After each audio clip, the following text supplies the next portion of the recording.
श्रीवाग्विदाम्बरं नारदं परिपप्रच्छ वाल्मीकिर्मुनिपुङ्गवं सर्वमङ्गलमाङ्गल्ये शिवे सर्वार्थसाधिके शरण्ये त्र्यम्बके गौरी नारायणी नमोऽस्तुते। ಶ್ರೀಗುರುಭ್ಯೋ ನಮಃ. ಯುದ್ಧಕಾಂಡದ ಕೊನೆಯಲ್ಲಿದ್ದೇವೆ. ಹೆಚ್ಚು ಕಡಿಮೆ ಯುದ್ಧ ಮುಗಿತಾ ಬಂದಿದೆ. ಇನ್ನು ರಾವಣ ವಧೆಗೆ ಬೇಕಾದಂತಹ ಪೂರ್ವ ಸಿದ್ಧತೆ ನಡೆದಿದೆ. ಇಂದ್ರಜಿತು ಸತ್ತ. ಇಂದ್ರಜಿತು ಅಂತ ಬಂದ. ಹಾಗೆ ಇಂದ್ರಜಿತುವಿನ ಸಂಹಾರ ಆದಾಗ ಈಗ ತಾನೇ ಹೇಳಿದ ಹಾಗೆ ರಾವಣ ಅಂತರಂಗದಲ್ಲಿ ಸೋತು ಹೋಗಿದ್ದ. ಇನ್ನು ಸಾಯುವಂಥದ್ದು ಕೊನೆಯ ಘಟ್ಟ ಮಾತ್ರ ಹೊರತಾಗಿ ಜೀವಚ್ಛವ ಅಂತ ಹೇಳ್ತೇವೆ, ಆ ಸ್ಥಿತಿಗೆ ಈಗಾಗಲೇ ಮುಟ್ಟಿದ್ದಾನೆ. ಹಾಗಾಗಿ ಮುಂದಿನ ಸುಮಾರು 8 ಸರ್ಗಗಳಲ್ಲಿ ರಾವಣನ ವಧೆ, ಅದರ ಪೂರ್ವಾಪರದಲ್ಲಿ ನಡೆಯುವಂತಹ ಕೆಲಸಗಳು ಇತ್ಯಾದಿಯಾಗಿ ಎಲ್ಲ ಬರ್ತದೆ. ರಾವಣ ರಥದಲ್ಲಿ ನಿಂತು ಯುದ್ಧ ಮಾಡುವನು, ರಾಮ ನೆಲದಲ್ಲಿ ನಿಂತು ಯುದ್ಧ ಮಾಡ್ತಾ ಇದ್ದಾನೆ. ಇದನ್ನೆಲ್ಲ ನೋಡಿದಂತಹ ದೇವತೆಗಳಿಗೆ ತುಂಬಾ ಸಂಕಟ ಆಗ್ತದೆ. ಇವನೇನು ಅಷ್ಟು ರಥದಲ್ಲಿ ನಿಂತು ಯುದ್ಧ ಮಾಡ್ತಾ ಇದ್ದಾನೆ, ಇವ ಸಹಾಯಕನಾಗಿ ಮಾಡ್ತಾ ಇದ್ದಾನೆ ಅಂತ ಎಲ್ಲ ಆಗುವಾಗ ಇಂದ್ರದತ್ತವಾದಂತಹ ಮಾತಲಿ ಸಾರಥಿಯಾಗಿರುವ ರಥ ಬರ್ತದೆ. ಇತ್ಯಾದಿ ಕಥೆಗಳೆಲ್ಲ ಆ ಭಾಗದಲ್ಲಿ ತುಂಬಾ ಪ್ರಸಿದ್ಧವಾಗಿರುವಂಥದ್ದು. ಒಂದು ಹಂತದಲ್ಲಿ ಏನಾಗ್ತದೆ, ರಾವಣ ಸೋಲುವಂತಹ ಪರಿಸ್ಥಿತಿ ನಿರ್ಮಾಣ ಆಗ್ತದೆ. ಆಗ ಸಾರಥಿ ಬುದ್ಧಿವಂತಿಕೆ ಮಾಡಿ ಯುದ್ಧರಂಗದಿಂದ ಅವನನ್ನು ಕರ್ಕೊಂಡು ಹೋದಾಗ ರಾವಣನಿಗೆ ಸಿಟ್ಟು ಬರ್ತದೆ. ಯಾಕೆ ಹೀಗೆ ಮಾಡಿದ್ದು? ಒಬ್ಬ ಯೋಧನಾದವನಿಗೆ ಯುದ್ಧ ರಂಗದಿಂದ ಹಿಂದಿರುಗಿ ಬರುವಂತಹದ್ದು ಅಪಮಾನ. ನಾನು ಯುದ್ಧಕ್ಕೋಸ್ಕರವಾಗಿ ಕಾತರಿಸ್ತಾ ಇರುವಂತಹ ಪರಾಕ್ರಮಿ, ನೀನು ನನಗೆ ಅಪಮಾನ ಮಾಡಿದ್ದಿ ಅಂತ ಹೇಳಿ ಅದಕ್ಕೆ ಬೇರೆ ಬೇರೆ ಕಾರಣಗಳನ್ನು ಕೊಡ್ತಾನೆ. ಉಪಜಪ್ತೋಸಿ, ಬಹುಶಃ ನಿನ್ಗೆ ಯಾರೋ ಲಂಚ ಕೊಟ್ಟಿರ್ಬೇಕು, ಅಲ್ಲಿಂದ ಕರ್ಕೊಂಡು ಹೋಗ್ಲಿಕ್ಕೆ ನಿನ್ಗೆ ಲಂಚ ಕೊಟ್ಟಿರ್ಬೇಕು, ಅಥವಾ ಯಾರೋ ಚಾಡಿ ಹೇಳಿಕೊಟ್ಟಿರ್ಬೇಕು. ಹೀಗೆ ಬೇರೆ ಬೇರೆ ಕಾರಣಗಳಿಂದ ನೀನು ನನ್ನನ್ನು ಅಲ್ಲಿಂದ ಕರ್ಕೊಂಡು ಹೋಗಿರಬೇಕು ಅಂತ ಸಾರಥಿಗೆ ತುಂಬಾ ಅಪಮಾನ ಆಗುವ ರೀತಿಯಲ್ಲಿ ರಾವಣ ಮಾತಾಡ್ತಾನೆ. ಈ ಸಾಮಾನ್ಯ ದೊಡ್ಡ ವ್ಯಕ್ತಿಗಳಿಗೆ, ಈ ಮನೆಯವರಿಗಿಂತಲೂ ಹೆಚ್ಚು ಸಾರಥಿ ಹತ್ರ ಹೆಚ್ಚು ಕ್ಲೋಸ್ ಇರ್ತದೆ. ಡ್ರೈವರ್ಸ್ ಅವರ ಅಂತರಂಗದ ವಿಷಯಗಳೆಲ್ಲ ಗೊತ್ತಿರೋದು ಸಾರಥಿಗೆ ಮಾತ್ರ, ಮನೆಯವರಿಗೆ ಗೊತ್ತಿರುತ್ತೆ. ಈ ಸಾರಥಿ ಹೆದರುದಿಲ್ಲ. ಅವತ್ತು ರಾವಣನಿಗೆ ಹಿಂದಿರುಗಿ ಎಲ್ಲ ಉತ್ತರ ಕೊಡ್ತಾನೆ. ನೀನು ಎಣಿಸಿದ ಹಾಗೆ ನಾನಲ್ಲ, ನೀನು ನನಗೆ ಕೊಟ್ಟ ಸಂಬಳ, ನನಗೆ ಮಾಡಿದ ಉಪಕಾರ, ನನಗೆ ಕೊಟ್ಟ ಸ್ಥಾನ, ಇದೆಲ್ಲ ನನಗೆ ನೆನಪುಂಟು. ಎಂತ ತಿಳಿದಿದ್ದೀನಿ ನೀನು? ಒಬ್ಬ ಸಾರಥಿ ಅಂತ ಹೇಳಿದ್ರೆ ಕೇವಲ ಗಾಡಿ ಓಡಿಸುವ ಮಾತ್ರ ಅಂತವ, ಹಾಗಲ್ಲ. ಸ್ಥಳ ನಿನ್ನಾನಿ ಸರ್ವಾಶ್ರೀ, ಭೂಮಿ ಹೇಗುಂಟು ಅಂತ ನೋಡ್ಬೇಕು, ರಥದ ಪರಿಸ್ಥಿತಿ ಹೇಗುಂಟು ಅಂತ ನೋಡ್ಬೇಕು, ಕಟ್ಟಿದ ಕುದುರೆಗಳು ಬಳಲಿದ್ದಾವೆಯೋ, ಯುದ್ಧಕ್ಕೆ ಓಡ್ಲಿಕ್ಕೆ ಶಕ್ತಿ ಹೊಂದಿದ್ದಾವೆಯೋ ನೋಡ್ಬೇಕು. ಇಷ್ಟು ಮಾತ್ರ ಅಲ್ಲ, ನನ್ನ ದಣಿ ಯಾರಿದ್ದಾನೆ, ಅವನ ಪರಿಸ್ಥಿತಿ ಹೇಗುಂಟು, ಇದನ್ನು ಸಾರಥಿ ನೋಡ್ಬೇಕು. ಇದ್ದಾನೆ ಇಲ್ಲೋ, ಇದ್ರೆ ಹೇಗಿದ್ದಾನೆ, ಇದನ್ನು ಸಾರಥಿ ಆದವ ನೋಡ್ಬೇಕು. ಒಂದು ವೇಳೆ ದಣಿದಿದ್ದಾನ ಇಲ್ವೋ, ದಣಿದಿದ್ದಾನ ಇಲ್ವೋ ಅಂತ ನೋಡ್ಬೇಕು. ದಣಿದಿದ್ದಾನ ಇಲ್ವೋ ನೋಡ್ಬೇಕು. ಇಲ್ಲಿ ನಿನ್ನ ಪರಿಸ್ಥಿತಿಯನ್ನು ನೋಡುವಾಗ ಯುದ್ಧ ಮಾಡುವ ಸ್ಥಿತಿಯಲ್ಲಿ ನೀನಿರ್ಲಿಲ್ಲ. ಇಂತಹ ಸನ್ನಿವೇಶದಲ್ಲಿ ನಾನು ರಥವನ್ನು ಇನ್ನಷ್ಟು ಮುನ್ನಡೆಸಿದರೆ ದೊಡ್ಡ ಅಪಾಯ ಸಂಭವಿಸ್ತಾ ಇತ್ತು. ಇದಿಷ್ಟನ್ನೆಲ್ಲವನ್ನು ಮನಸ್ಸಿನಲ್ಲಿ ಇಟ್ಟುಕೊಂಡು ನಾನು ರಥವನ್ನು ಅಲ್ಲಿಂದ ತಂದೆ ಅಂತ ವಿಸ್ತಾರವಾಗಿ ರಾವಣನಿಗೆ ಕ್ಲಾಸ್ ತಗೊಂಡು ಬಿಡ್ತಾನೆ. ರಾವಣನಿಗೆ ಕಾಣ್ತದೆ, ಬೇಷ್, ಒಳ್ಳೆ ಕೆಲಸ ಮಾಡಿದೆ, ಆಯ್ತಲ್ಲ, ಇನ್ನು ವಾಪಸ್ ಹೊರಡು. ಮತ್ತೆ ಯುದ್ಧ ರಂಗಕ್ಕೆ ಕರ್ಕೊಂಡು ಬರುವಂತಹ ಕ್ರಿಯೆಗಳು ಇದೆಲ್ಲ ನಡೀತದೆ. ಅಷ್ಟೊತ್ತಿಗೆ ರಾಮನಿಗೆ ಹೊಸ ರಥ ಬಂದಿರುತ್ತದೆ. ಅದರ ಜೊತೆಯಲ್ಲಿ ಒಂದು ಅಪೂರ್ವ ಪ್ರಸಂಗ, ಆದಿತ್ಯ ಹೃದಯದ ಉಪದೇಶ. ಅದು ಅಗಸ್ತ್ಯರು ಬಂದು ಆ ಭಗವಂತನ ಮಹಿಮೆಗಳನ್ನು ಹೇಳುವಂಥದ್ದು, ಮತ್ತೆ ಭಗವಂತನಿಗೆ ಅರ್ಪಿಸಿ ಆ ಯುದ್ಧರಂಗದಲ್ಲಿ ಉಪದೇಶ ಕೊಡದಾರೆ. ಅದನ್ನು ಕೂಡ ರಾಮ ಸ್ವೀಕರಿಸ್ತಾನೆ ಎನ್ನುವಂಥದ್ದು ಈ ಭಾಗದಲ್ಲಿ ಬರುವಂತಹ ಒಂದು ವಿಶೇಷ ಪ್ರಕರಣ. ಆದಿತ್ಯ ಹೃದಯಕ್ಕೆ ಬನ್ನಂಜೆ ಅವರದ್ದು ವ್ಯಾಖ್ಯಾನ, ಹೃದಯ ಚಂದ್ರಿಕಾ. ತುಂಬಾ ಸುಂದರವಾಗಿ ಅದರಲ್ಲಿ ಬರೆದಿದ್ದಾರೆ. ಆದಿತ್ಯ ಸವಿತಾ ಪೂಷಾ, ಆದಿತ್ಯ ಸವಿತಾ ಸೂರ್ಯ ಖಗ ಪೂಷಾ ಗಗಸ್ತಿಮಾನ್ ಅನ್ನುವಂತಹ ಆ ಮಂತ್ರದಲ್ಲಿ 10 ಶಬ್ದಗಳು ರಾಮನನ್ನು ಕುರಿತು ಇರುವಂತಹ, ಸೂರ್ಯನನ್ನು ಕುರಿತು ಇರುವಂತದ್ದು. ಅದರಲ್ಲಿ ಒಂದೊಂದು ಕೂಡ ದಶಾವತಾರದ ಒಂದೊಂದು ಭಾಗವನ್ನು ವರ್ಣಿಸ್ತದೆ ಅಂತ ಅರ್ಥ ಬರೆದಿದ್ದಾರೆ. ಅದರಲ್ಲಿ ಖಗಃ ಅನ್ನುವಂತಹ ಶಬ್ದಕ್ಕೆ ನರಸಿಂಹ ಅಂತ ಅರ್ಥ ಮಾಡಿದ್ದಾರೆ. ಕ ಅಂದ್ರೆ ಆಕಾಶ, ಸ್ತಂಭಾಕಾಶ, ಅದರಿಂದ ಗತಃ ಬಂದವನು, ಸ್ತಂಭಾಕಾಶದಿಂದ ಬಂದವನಾದ್ರಿಂದ ಖಗಃ ಹೇಳಿದ್ರೆ ನರಸಿಂಹ ಅನ್ನುವಂತಹ ಅರ್ಥ. ಹೃದಯ ಚಂದ್ರಿಕಾ ಅನ್ನುವಂಥದ್ದು ವ್ಯಾಖ್ಯಾನದ ಹೆಸರು, ತುಂಬಾ ಪ್ರಸಿದ್ಧ. ಅದು ಸ್ವತಂತ್ರ ಪುಸ್ತಕವಾಗಿ ಬಹುಶಃ ಪ್ರಕಟ ಆಗಲಿಲ್ಲ. ಹೀಗೆ ಆದಿತ್ಯ ಹೃದಯದ ಉಪದೇಶ ಆಗ್ತದೆ. ರಾಮರಾವಣರ ಯುದ್ಧ ಭಯಂಕರವಾಗಿ ನಡೀತದೆ. ಈ ಸಂದರ್ಭದಲ್ಲಿ ಆಗ ಹೇಳಿದ ಹಾಗೆ ರಾವಣನ ಪ್ರಯೋಗದಿಂದ ಲಕ್ಷ್ಮಣ ಮೂರ್ಛಿತನಾಗ್ತಾನೆ. ಇದು ಪ್ರಾರಂಭದಲ್ಲಿ ಬರುವಂಥದ್ದು. ಲಕ್ಷ್ಮಣ ಮೂರ್ಛಿತನಾದಾಗ ಅವ ಆಯ್ತು, ಲಕ್ಷ್ಮಣನ ಕಥೆ ಮುಗಿಯಿತು ಅಂತ ಯೋಚನೆ ಮಾಡಿದಾಗ ರಾಮಚಂದ್ರ ತುಂಬಾ ಅಳ್ತಾನೆ. ದೇಶೇ ದೇಶೇ ಕಳತ್ರಾಣಿ, ದೇಶೇ ದೇಶೇ ಬಾಂಧವ, ತಂತು ದೇಶ ನವಶ್ಯಾಮಿ ಹತ್ರ ಭ್ರಾತ ಸಹೋದರ. ಹೆಂಡತಿ ಯಾವ ದೇಶಕ್ಕೂ ಸಿಗ್ಬೋದು, ಒಂದು ಮದುವೆ ಆ ಕಾಲದ ಪರಿಸ್ಥಿತಿ. ಯಾವ ಇದು ಊರಿಗೆ ಹೋದ್ರು ಕೂಡ ಕ್ಷತ್ರಿಯರಿಗೆ ಹೆಣ್ಣು ಸಿಗ್ತಾ ಇತ್ತು. ಬಂಧುಗಳು ಕ್ಷತ್ರಿಯರಿಗೆ ಎಲ್ಲರೂ ಬಂಧುಗಳೇ. ಆದರೆ ಸಹೋದರ, ಒಂದೇ ಉದರದಲ್ಲಿ ಹುಟ್ಟಿದಂತಹ ವ್ಯಕ್ತಿ ಅದು ಸಿಗ್ಲಿಕ್ಕೆ ಸಾಧ್ಯ ಇಲ್ಲ. ಅಂತಹ ಲಕ್ಷ್ಮಣನನ್ನು ನಾನು ಕಳ್ಕೊಂಡೆ ಅಂತ ತುಂಬಾ ದುಃಖಪಟ್ಟಾಗ ಸುಷೇಣ ಬಂದು ಹೇಳ್ತಾನೆ, ಹಿಂದೆ ಕೇಳಿದ್ದು ನೆನ್ಪುಂಟು, ಮಹೋದಯ ಅಂತ ಪರ್ವತದ ಹೆಸರನ್ನು ಕರೀತಾರೆ. ಬಹುಶಃ ಹಿಂದೆ ಹೋದದ್ದೆಯೋ ಅಥವಾ ಬೇರೆಯೋ ಗೊತ್ತಿಲ್ಲ. ಅಂತೂ ಮಹೋದಯ ಪರ್ವತದಲ್ಲಿ ಆಗ ಹೇಳಿದ್ದೆ 4 ಬೇರುಗಳು, ಸಂಜೀವಕರಣಿ, ವಿಶಲ್ಯಕರಣಿ, ಸಂಧಾನಿ ಇತ್ಯಾದಿಯಾಗಿ 4 ಬೇರುಗಳು ಇರುವಂತಹ ಮಹೋದಯ ಪರ್ವತ, ಅಲ್ಲಿ ಹೋಗಿ ನೀನು ತಕೊಂಡು ಬಾ ಅಂತ ಹೇಳಿದಾಗ ಮತ್ತೆ ಹನುಮಂತ ಹೋಗಿ ಅಲ್ಲಿಂದ ಆಗದ ಹಾಗೆ ಹುಡುಕುವಷ್ಟು ಪುಸ್ತಕಿಲ್ಲ. ಆ ಇಡೀ ಪರ್ವತದ 3 ಪ್ರದಕ್ಷಿಣೆ ಬರ್ತಾನೆ ಪರ್ವತಕ್ಕೆ. 3 ಪ್ರದಕ್ಷಿಣೆ ಬಂದದ್ದು ಯಾಕೆ ಕೇಳಿದ್ರೆ ಹುಡುಕುವಷ್ಟು ಪುರುಸೊತ್ತಿಲ್ಲ, ಅದನ್ನು ಎತ್ತಬೇಕಲ್ಲ, ಲಿಫ್ಟ್ ಮಾಡ್ಬೇಕು. ಎಲ್ಲಿ ಕೈ ಹಾಕಿದ್ರೆ ಸುಲಭದಲ್ಲಿ ಎತ್ತಲಿಕ್ಕೆ ಆಗ್ತದೆ. ಹಾಗೆ 3 ಪ್ರದಕ್ಷಿಣೆ ಬಂದು ಸರಿಯಾದ ಜಾಗ ನೋಡಿ ಆ ಪರ್ವತವನ್ನು ಎತ್ತಿ ತರ್ತಾನಂತೆ. ಎತ್ತಿ ತಂದಾಗ ಆ ಸುಷೇಣ ಮತ್ತೆ ಆಗದ ಹಾಗೆ ಅದರಲ್ಲಿ ಗಿಡಮೂಲಿಕೆಗಳನ್ನು ತೆಗೆದು ಮೂಗಿಗೆ ಕೊಟ್ಟಾಗ ಆ ಲಕ್ಷ್ಮಣ ಎದ್ದು ನಿಲ್ತಾನೆ ಅಂತ.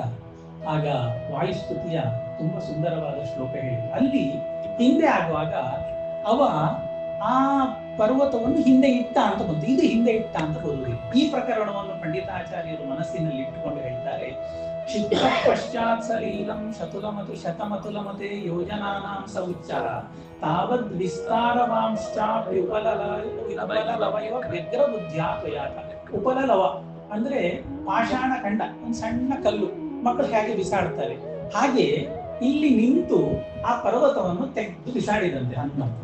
ಬಿಸಾಡಿದ್ದು ಹೇಳಿದ್ರೆ ಪಂಡಿತಾಚಾರ್ಯರು ಹೇಳುವುದು ಸ್ವಸ್ವಸ್ಥಾನ ಸ್ಥಿತಾಪಿ ಸ್ಥಿರ ಶಕಲ ಜಿಲಾ ಜಾಲ ಸಂಶ್ಲೇಷಣ ಛೇದಾಂತ ಪ್ರಾಗಿವಾ ಭೂತ್ ಕಪಿವರ ವಪುಷಸ್ತೆ ನಮಃ ಕೌಶಲಾಯ. ಹೌದು, ಅದು ಹೇಗೆ ಅಲ್ಲಿಂದ ತಕೊಂಡು ಬಂದಿದ್ದ ಇಲ್ಲಿ ನಿಂತು ತೆಗೆದು ಬಿಸಾಡಿದ್ದು ಅದೇ ಸ್ವಸ್ವಸ್ಥಾನ ಸ್ಥಿತಾತಿ ಸ್ಥಿರ ಶಕಲ ಜಿಲಾ ಜಾಲ. ಅದೇ ರೀತಿಯಲ್ಲಿ ಗಪ್ಪನೆ ಏನ್ ಹೇಳ್ತೀವಿ, ಗಚ್ಚಾಗಿ ಅಚ್ಚಾಗಿ ಮತ್ತೆ ಆ ಪರಿಸರದಲ್ಲಿ ಆ ಜಾಗದಲ್ಲಿಯೇ ಆ ಪರ್ವತ ಹೋಗಿ ಕೂತಿತ್ತಂತೆ.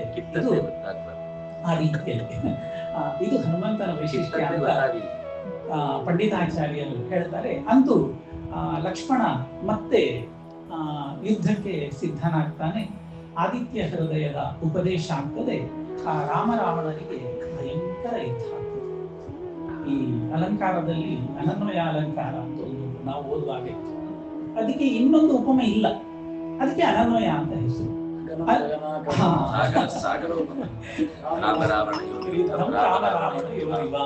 ಅದನ್ನು ಇಲ್ಲಿಂದ ತೆಗೆದುಕೊಟ್ಟದ್ದು. ಅದು ಶ್ಲೋಕ ರಾಮಾಯಣ. ಗಗನದಷ್ಟು ವಿಶಾಲ ಗಗನ, ಅದರಷ್ಟು ಇನ್ನೊಂದು ಆಳದಲ್ಲಿ ವಿಸ್ತಾರದಲ್ಲಿ ಸಮುದ್ರ ಮತ್ತೊಂದಿಲ್ಲ. ರಾಮರಾವಣರ ಯುದ್ಧಕ್ಕೆ ತುಲ್ಯವಾದದ್ದು ಮತ್ತೊಂದಿಲ್ಲ ಅಂತ ಅಂತಹ ಘೋರ ಯುದ್ಧ ಆಗ್ತದೆ. ಇನ್ನು ಕಲಿತಾ ಇರುವಾಗ ತೇಜಾವರ ಸ್ವಾಮಿಗಳ ಜೊತೆ ಇತ್ತು. ಈ ಭಾಗವತ ಸಪ್ತಾಹ ಮಂಗಲ ಇದರಲ್ಲೆಲ್ಲ ಆಗುವಾಗ ಅವ್ರು ಬರ್ತಾ ಇದ್ರು. ಅವರೊಂದು ಪದ್ಯ ಹೇಳ್ತಾ ಇದ್ರು. ಈ ಇಷ್ಟು ದೊಡ್ಡ ಯುದ್ಧ ಆಗುವಾಗ ಅಷ್ಟು ಸೈನಿಕರು, ರಾವಣನ ಸೈನಿಕರನ್ನು ಸಣ್ಣ ಸಂಖ್ಯೆಯಲ್ಲಿ ಇರಲಿಲ್ಲ. ಅಷ್ಟು ದೊಡ್ಡ ಸಂಖ್ಯೆಯ ಸೈನಿಕರನ್ನು ರಾಮ ಹೇಗೆ ಕೊಂದ ಅಂತ, ಅವನಿಗೆ ಇವರಾಮ ಅಂದ್ರೆ ಅವ್ರು ಯುದ್ಧ ಮಾಡುವಾಗ ಪರಸ್ಪರ ರಾವಣನ ಸೈನಿಕರಿಗೆ ಹಾಗೆ ಕಾಣ್ತಾ ಇತ್ತಂತೆ. ಈ ಎದುರಿನಲ್ಲಿ ಅವನು ರಾಕ್ಷಸನಾದ್ರೂ ಕೂಡ ಅವನಿಗೆ ರಾಮನ ಹಾಗೆ ಕಾಣ್ತಾ ಇದ್ದ. ಹಾಗೆ ಪ್ರತಿಯೊಬ್ಬ ಅಸುರರಿಗೂ ಕೂಡ ಅವರು ರಾಮನ ರೀತಿಯಲ್ಲೇ ಕಂಡು ಅವರವರೇ ಹೊಡೆದಾಡಿಕೊಂಡು ಪ್ರಾಣ ಬಿಟ್ರು ಅಂತ. ಹೊಡೆದಾಡಿ ಹಾಗೆ ಕ್ಷಣ ಮಾತ್ರದೊಳ್ಳ ಅಸುರವೀರರೆಲ್ಲ ಅಲ್ಲಿ ನೋಡಲು ರಾಮ, ಇಲ್ಲಿ ನೋಡಲು ರಾಮ ಅಂತ ಹೀಗೆ ಈ ರೀತಿಯಲ್ಲಿ ಇದೆಲ್ಲ ದಾಸರು ವರ್ಣನೆ ಮಾಡಿದ್ದು. ಅಂತೂ ಘೋರ ಯುದ್ಧ ಆಗ್ತದೆ. ರಾವಣನ ಕೊನೆಯ ಹಂತ ಬರ್ತದೆ. ಕೊನೆಗೆ ಇನ್ನು ಇವನನ್ನು ಬದುಕಿಸಬಾರದು, ಇನ್ನ ಕಾಲ ಮುಗಿಯಿತು ಅಂತ ತೀರ್ಮಾನಿಸಿದ ರಾಮ ವಿಶಿಷ್ಟವಾದಂತಹ ಬಾಣವನ್ನು ಪ್ರಯೋಗ ಮಾಡ್ತಾನೆ. ವಾಲ್ಮೀಕಿಗಳು ಹೇಳ್ತಾರೆ, ಸವಿಸೃಷ್ಟೋ ಮಹಾವೇಗ ಪ್ರಳಯಾಂತಃ ವಿಭೇದ ರಾವಣಸ್ಯ ಹೃದಯ. ಅಂತಹ ಭಯಂಕರವಾದಂತಹ ಒಂದು ಬಾಣ ಅವ ಬೀಳ್ತಾನೆ. ರಾಮನ ಬಾಣದ ವಿಶಿಷ್ಟತೆ ಇದು. ಸಶರಃ ರಾವಣಂ ಹತ್ವಾ ರುಧಿರಾರ್ದ್ರೀಕೃತ ಛಲಿ ಸತೂಣೀಂ ಪುನರಾವಿಶತು. ಹಾಗೆ ಬಿಟ್ಟಂತಹ ಬಾಣ ರಾವಣನನ್ನು ಸಂಹಾರ ಮಾಡಿದ್ದು ನಿವೃತಃ, ಮತ್ತೆ ಒಂದು ದೀನನಾದ ಸೇವಕನ ಹಾಗೆ ರಾವಣನನ್ನು ಕೊಂದು ಸತೂಣೀಂ ಪುನರಾವಿಶತು, ರಾಮನ ಹತ್ರ ಬಂದು ಅವನ ಬತ್ತಳಿಕೆಯಲ್ಲಿ ಮತ್ತೆ ನಿಂತಂತೆ. ರಾಮ ಬಾಣ ಹೇಳುವುದು ಇದು. ಹಾಗೆ ಅಂತೂ ರಾವಣನ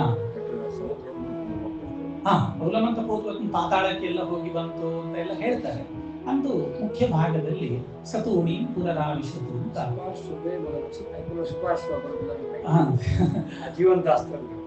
ಹಾಗೆ ಅಂತೂ ರಾವಣನ ದೊಡ್ಡ ಸಂಹಾರ ಅನ್ನುವಂತಹ ಕ್ರಿಯೆ, ರಾಮಾವತಾರದ ಕೆಲಸಗಳಲ್ಲಿ ಮುಖ್ಯವಾದದ್ದು ಸಂಪನ್ನ ಆಗ್ತದೆ. ರಾವಣ ಸತ್ತಾಗ ದೊಡ್ಡ ಕೋಲಾಹಲ ಆದಾಗ ಎಲ್ಲರೂ ದುಃಖಿಸ್ತಾರೆ.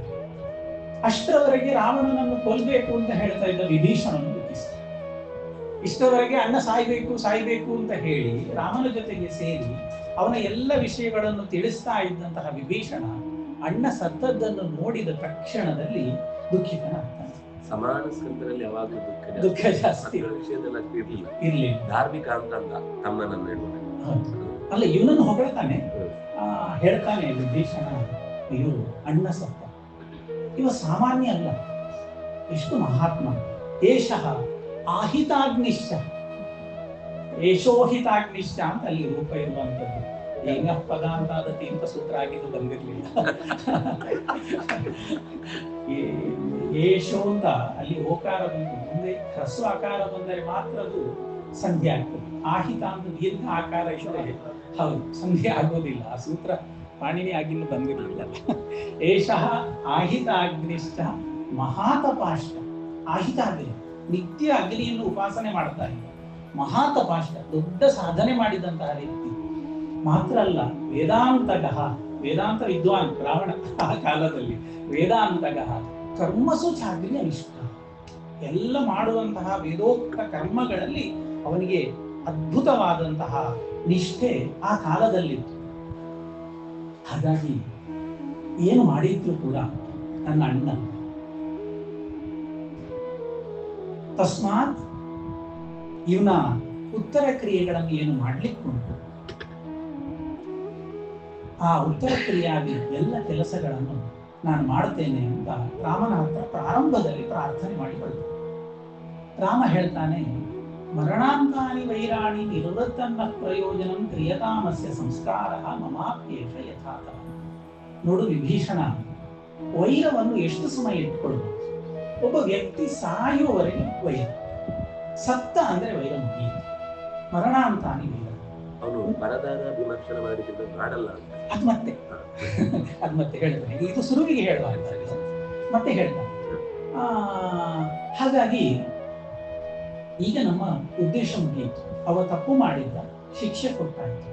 ಈ ಶಿಕ್ಷೆ ಕೊಟ್ಟಾದ ನಂತರದಲ್ಲಿ ಅವನನ್ನು ವೈರ ಸಾಧನೆ ಮಾಡುವಂಥದ್ದು ಸರಿಯಲ್ಲ, ಅದು ತಪ್ಪು. ಈ ಹಿಂದೆಲ್ಲ ಮುಸ್ಲಿಂ ರಾಜರು ಮಾಡ್ತಿದ್ರು, ಅವನ ಕೊಂದ್ರು ಅವರನ್ನು ಬಿಡ್ತಾ ಇರಲಿಲ್ಲ. ಕೊಂದ ನಂತರದಲ್ಲಿ ಅವನ ಶರೀರವನ್ನು ಹಾಗೆ ಮಾಡುವುದು, ಇಲ್ಲಿ ಎಷ್ಟೋ ನಾಶ ಮಾಡುವುದಲ್ಲ, ನಮ್ಮ ದೇವಸ್ಥಾನಗಳನ್ನು ನಾಶ ಮಾಡಿ ಅಲ್ಲಿಯ ಶಿವಲಿಂಗವನ್ನು ತಕೊಂಡೋಗಿ ಎಲ್ಲೋ ಹಾಕುವಂಥದ್ದು, ಅದಕ್ಕೆ ನಿತ್ಯ ಅಪಮಾನ ಮಾಡುವುದು. ಅಂತಹ ಒಂದು ಇಂಗ್ಲಿಷ್ ಅಲ್ಲಿ ಸ್ಯಾಡಿಸ್ಟ್ ಅಂತ ಹೇಳ್ತಾರೆ. ಅಂತಹ ಒಂದು ಕ್ರೌರ್ಯದ ಮನಸ್ಥಿತಿ ರಾಮಚಂದ್ರ ತದ್ವಿರುದ್ಧ. ವೈರ ಇತ್ತು ಸತ್ಯ, ಅವ ಮಾಡಿದ ತಪ್ಪು ಕೆಲಸ, ಪ್ರಾಣ ಹೋಯಿತು, ಇನ್ನು ಮುಗಿಯಿತು.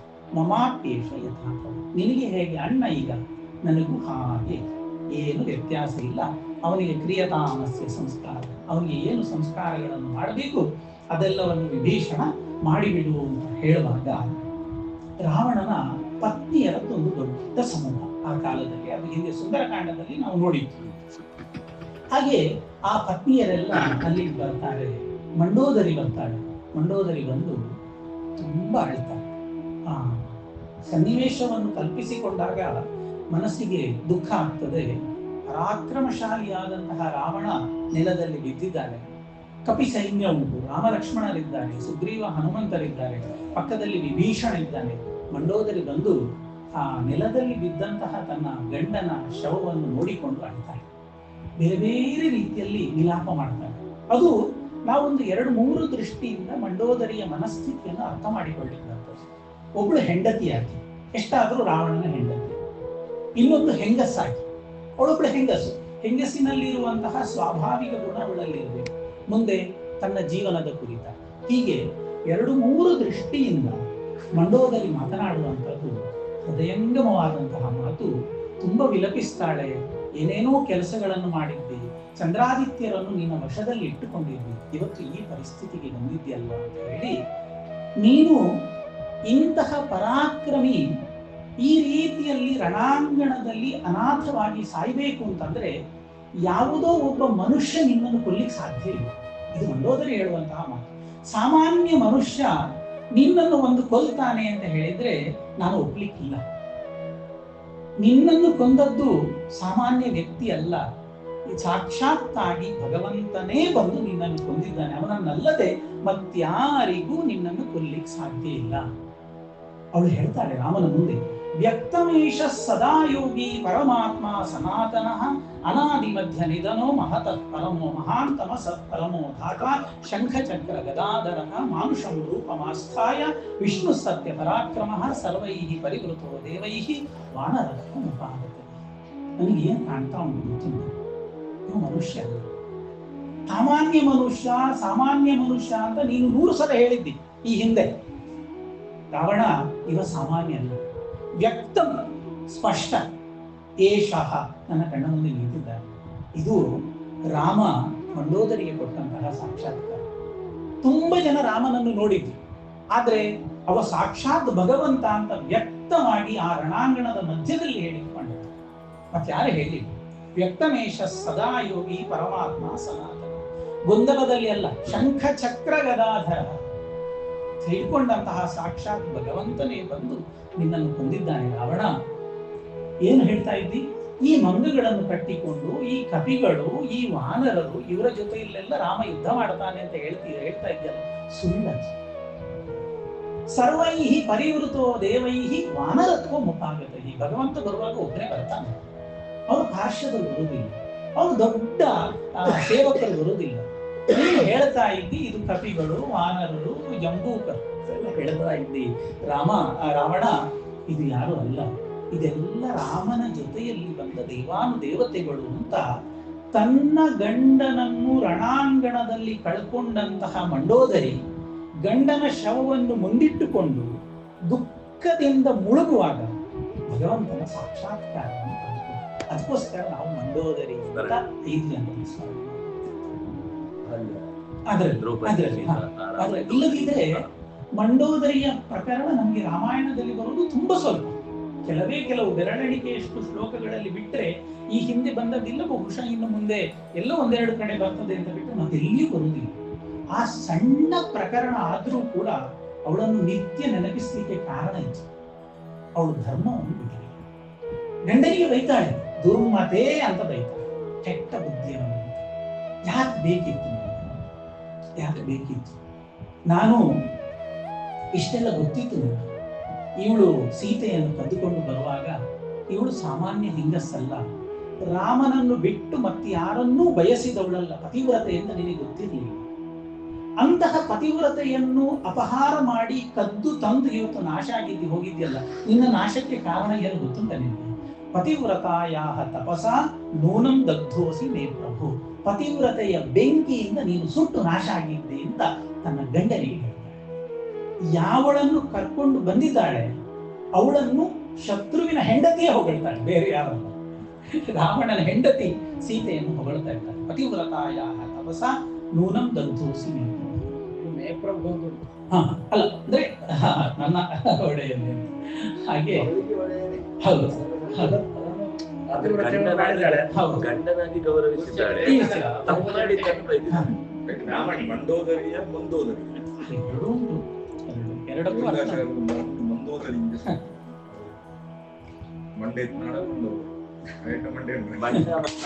ಅಲಂಕಾರ ಅಲಂಕಾರ ಚಂದದ ಬಟ್ಟೆ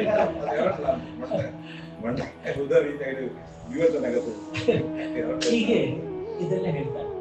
ಸರಿ, ಈ ನಾನು ಮನೆಯಲ್ಲಿ ಇರುವಾಗ ಇನ್ನೊಂದು ಸೀತೆಗೆ ಕಣ್ಣು ಹಾಕುವ ಬುದ್ಧಿ ನಿನಗೆ ಬಂತಲ್ಲ, ಯಾಕೆ ಬಂತು? ಇದು ಹೆಂಗಸಾಗಿ ಅವಳು ಆಡೋಣ, ಹೆಂಡತಿ ಆಗಿಲ್ಲ, ಹೆಣ್ಣಾಗಿ ಅವಳು ಮಾತಾಡೋಣ. ನನ್ನಲ್ಲಿ ಏನ್ ಕಮ್ಮಿ ಆಗಿತ್ತು ಅಂತ ಹೇಳಿ ನಾವು ಕೇಳ್ತೇವಲ್ಲ, ಹಾಗೆ ನನ್ನಲ್ಲಿ ಏನ್ ಕಮ್ಮಿ ಆಗಿತ್ತು? ನ ರೂಪೇಣ ನಕುಲೇನ ನ ದಾಕ್ಷಿಣ್ಯೇನ ಮೈಥಿಲಿ ಮಯಾಧಿಕಾವ ತುಲ್ಯಾವ ತತ್ತು ಮೋಹಾನ್ ನ. ಏನ್ ಕಮ್ಮಿ ಆಗಿತ್ತು? ನ ರೂಪೇಣ, ನಾನು ಇನ್ನು ಸೀತೆಗಿಂತ ಚಂದದಲ್ಲಿ ಕಮ್ಮಿ ಇದ್ದೇನೆ. ನಕುಲೇನ ನೋಡಿದೆ, ಹೌದು ಹೌದು, ಸುಂದರ ಕಾಂಡದಲ್ಲಿ. ನಕುಲೇನ, ನಮ್ದೇನು ವಂಶೇನ ಅಷ್ಟು ಸಣ್ಣದಲ್ಲ, ನಂದು ಮಯಾಸುರ, ದೊಡ್ಡ ಹೆಸರು ಪಡ್ಕೊಂಡವ, ಅಂತಹ ವಂಶದಲ್ಲಿ ನಾನು ಬಂದವ. ದಾಕ್ಷಿಣ್ಯೇನ, ಜಾಣ್ಮೆ, ಬುದ್ಧಿವಂತಿಕೆ. ಏನ್ ಕಮ್ಮಿ ಇತ್ತು ನನ್ನಲ್ಲಿ ಬುದ್ಧಿವಂತಿಕೆ? ಕುಲ ಕಮ್ಮಿ ಇತ್ತ, ರೂಪ ಕಮ್ಮಿ ಇತ್ತ, ಬುದ್ಧಿವಂತಿಕೆ ಕಮ್ಮಿ ಇತ್ತ, ಯಾವುದರಲ್ಲಿಯೂ ಕಮ್ಮಿ ಇಲ್ಲದ ನನ್ನನ್ನು ಇಟ್ಟುಕೊಂಡು ಸೀತೆಗೆ ನೀನು ಮತ್ತೆ ದೃಷ್ಟಿ ಹಾಕಿದ್ದಿ ಅಂತ ಹೇಳಿದ್ರೆ, ಇಂತಹ ಪರಿಸ್ಥಿತಿ ನಿನ್ನ ಬದುಕಿನಲ್ಲಿ ಯಾಕೆ ಬಂತು? ಅದು ಬಂದದ್ದೇ ನಿನ್ನ ನಾಶಕ್ಕೆ ಕಾರಣ ಅಂತ ನೇರವಾಗಿ ಜಾಣನೆ ಬುದ್ಧಿ. ನಾವು ಕನ್ನಡದಲ್ಲಿ ಬೇರೆ ಅರ್ಥದಲ್ಲಿ ಬಳಸ್ತೇವೆ. ಮೂಲದಲ್ಲಿ ದಕ್ಷ ಅಂದ್ರೆ ದಕ್ಷತೆ, ಒಂದು ದಾಕ್ಷಿಣ್ಯಂ ಸ್ವಜನೆ.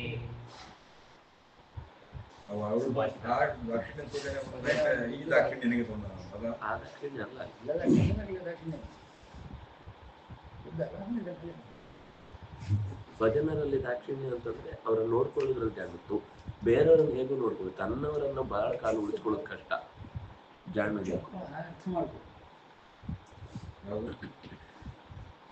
ಹೀಗೆ ಅಂತೂ ಯಾವುದರಲ್ಲಿಯೂ ಕಮ್ಮಿ ಇಲ್ಲದ ನನ್ನನ್ನು ಬಿಟ್ಟು ಸೀತೆಯನ್ನು ಪಡ್ಕೊಳ್ಳಿಕ್ಕೆ ನಿನ್ಗೆ ಏನು ಕಾರಣ ಇತ್ತು ರಾವಣ ಅಂತ ಅಲ್ಲಿ ಚೆನ್ನಾಗಿ ರಾವಣನಿಗೆ ಬರ್ತಾಳೆ. ಹೇಳ್ತಾಳೆ, ಇಷ್ಟರವರೆಗೆ ಸೀತೆ ಕಷ್ಟದಲ್ಲಿದ್ದು ನಾನು ಸುಖದಲ್ಲಿದ್ದೆ, ಕಾಲ ತಿರುಗಿತು, ನಾನು ಕಷ್ಟಕ್ಕೆ ಬಂದೆ, ಸೀತೆ ಈಗ ಸುಖಿಯಾದ. ಈ ತ್ರಿಕಾಲಜ್ಞನಾದ ವಿಭೀಷಣ ಅವತ್ತೇ ಹೇಳಿದ್ದ ಇದು ಹೀಗಾಗ್ತದೆ ಅಂತ. ಆದರೆ ಆ ವಿಭೀಷಣನ ಮಾತನ್ನು ಕೂಡ ನೀನು ಪುರಸ್ಕಾರ ಮಾಡಲಿಲ್ಲ, ಆ ಮಾತನ್ನೆಲ್ಲ ದಾಟಿದಿ. ಆ ಕಾರಣದಿಂದಾಗಿ ಇಂತಹ ಪರಿಸ್ಥಿತಿ ನಿನ್ನ ಬದುಕಿನಲ್ಲಿ ನಿರ್ಮಾಣ ಆಯಿತು ಅಂತ. ರಾವಣ ಹೇಗಿದ್ದ? ಅವಳು ಹೇಳ್ತಾಳೆ, ಒಂದು ದೃಷ್ಟಾಂತ ಕೊಡ್ತಾಳೆ ಮಂಡೋದರಿ. ಶ್ವಾವಿಧ ಶಲಲೈ ಯದ್ವದ್ ಬಾಣೈ ಲಗ್ನೈ ನಿರಂತರಂ. ರಾವಣನಿಗೆ ಹಾಗೆ ಬಾಣ ಬಿಟ್ಟಿದ್ದಾನಂತೆ, ಮುಳ್ಳು ಹಂದಿಯ ಮೇಲೆ ಮುಳ್ಳುಗಳು ಹೇಗೆ ಕಾಣ್ತಾವೋ ಅಷ್ಟು ಬಾಣ ರಾವಣನ ಮೇಲಿತ್ತು. ಶ್ವಾವಿಧ ಶಲಲೈ ಯದ್ವತ್ ಬಾಣೈ ಲಗ್ನೈ ನಿರಂತರ. ನಿರಂತರ ಅಂತ ಹೇಳಿದ್ರೆ ಗ್ಯಾಪ್ ಇಲ್ಲ, ಅಂತರ ಅಂತ ಹೇಳಿದ್ರೆ ಗ್ಯಾಪ್ ಅದಿಲ್ಲ, ಅಸ್ತಿತ್ವನೇ ಮುಳ್ಳು. ಹಂದಿಯ ಅಸ್ತಿತ್ವವೇ ಮುಳ್ಳು. ಶ್ವಾವಿಧ. ಹಾಗೆ ಬಾಣೈ ಲಗ್ನೈ ನಿರಂತರ, ಅಷ್ಟು ಬಾಣಗಳು ನಿನ್ನ ಶರೀರಕ್ಕೆ ಚುಚ್ಚಿಕೊಂಡಿದೆ. ಹಾಗಾಗಿ ಇಂತಹ ಪರಿಸ್ಥಿತಿಯಲ್ಲಿ ನಿನ್ನನ್ನು ನೋಡುವಂಥದ್ದು, ಹೌದು, ನಿನ್ನನ್ನು ನೋಡುವಂಥದ್ದು ತುಂಬ ಕಷ್ಟ ಆಗ್ತದೆ ಅಂತ ವಿಸ್ತಾರವಾಗಿ ತನ್ನ ಗಂಡನನ್ನು ಕಳ್ಕೊಂಡು ಮಂಡೋದರಿ ಅಳ್ತಾಳೆ. ಈ ಬೇರೆ ಬೇರೆ ನಾವು ಶಾಸ್ತ್ರ ಗ್ರಂಥಗಳನ್ನು ಅಧ್ಯಯನ ಮಾಡೋ ಸಂದರ್ಭವಶಾತ್ ಹೇಳ್ತಾ ಇದ್ದೀವಿ, ಬೇರೆ ಬೇರೆ ಪಾತ್ರಗಳು ನಮ್ಮ ಮೇಲೆ ಪ್ರಭಾವ ಬೀರ್ತವೆ. ರಾಮಾಯಣದಲ್ಲಿ ಮಂಡೋದರಿ, ಇದಕ್ಕೆ ತುಲ್ಯ ಪಾತ್ರ ಮಹಾಭಾರತದ ಗಾಂಧಾರಿ.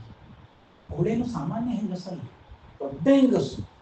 ತಾನು ಧೃತರಾಷ್ಟ್ರನಂತಹ ಕುರುಡನ ಜೊತೆಯಲ್ಲಿ ಇದ್ದು ಪಾತಿವ್ರತ್ಯ ಧರ್ಮವನ್ನು ಬಿಡಲಿಲ್ಲ. ಕೆಟ್ಟ ಮಕ್ಕಳು 100 ಜನ ಅವರ ಮಧ್ಯದಲ್ಲಿ ಇದ್ದು ಕೂಡ ಗಾಂಧಾರಿ ಕೊನೆಯವರೆಗೂ ಕೂಡ ತನ್ನ ಧರ್ಮವನ್ನು ಬಿಡಲಿಲ್ಲ.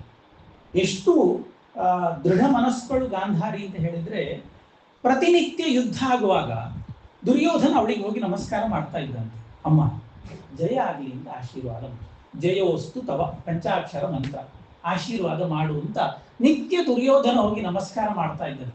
ಒಂದು ದಿನವೂ ಹೇಳಲಿಲ್ಲ ಅಷ್ಟೇ.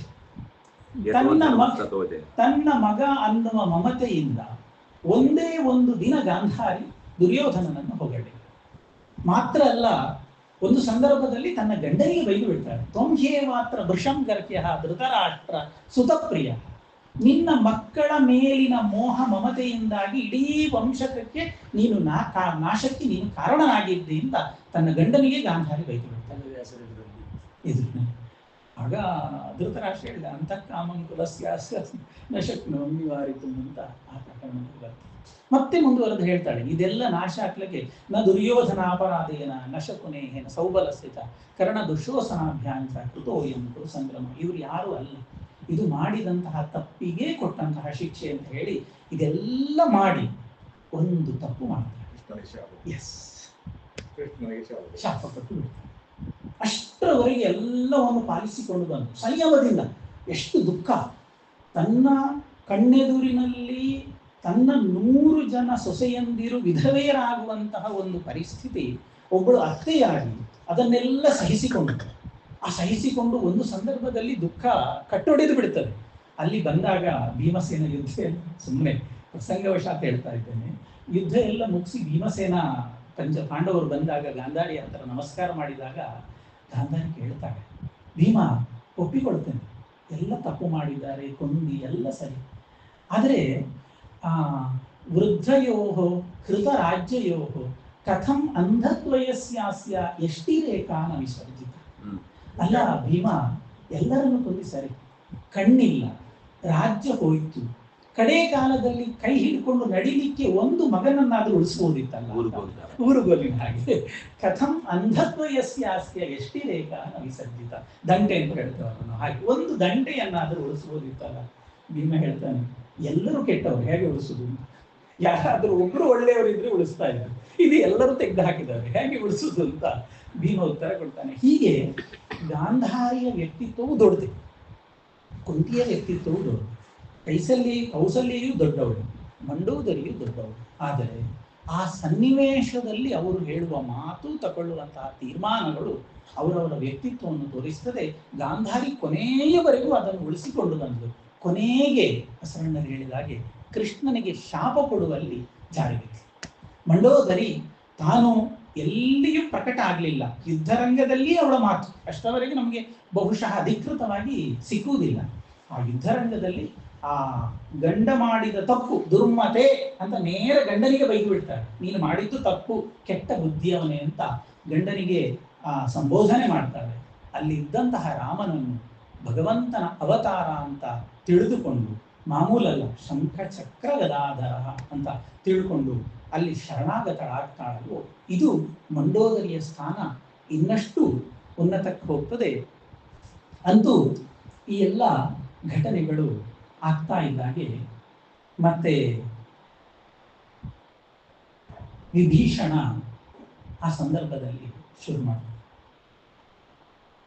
ನಾನು ಅಣ್ಣನಿಗೆ ಸಂಸ್ಕಾರ ಮಾಡುವುದು, ಇವ ಕ್ರೂರಂ ನೃಶಂಸಂತತ ನಾಹಮರಖಾಮಿ ಸಂಸ್ಕರ್ತಂ ಪರದಾರಾಭಿಮರ್ಶನ. ಪುಣ್ಯಾತ್ಮರಿಗೆ ಸಂಸ್ಕಾರ ಮಾಡಬೇಕು, ಅದರಿಂದ ಪುಣ್ಯ ಬರ್ತದೆ.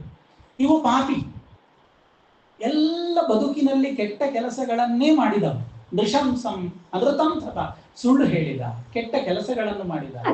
ನಾಹಮರ್ಹಾಮಿ ಸಂಸ್ಕರ್ತಂ ಪರದಾರಾಭಿಮರ್ಶನ, ಎಲ್ಲ ಹೆಣ್ಣು ಮಕ್ಕಳನ್ನು ಅಪಹಾರ ಮಾಡಿ ಮಾಡಿ ಮಾಡಿ ಮಾಡಿ ತಂದು ದೊಡ್ಡ ಪಾಪದ ರಾಶಿಯನ್ನು ಗುಡ್ಡೆ ಹಾಕಿಟ್ಟಿದ್ದಾರೆ.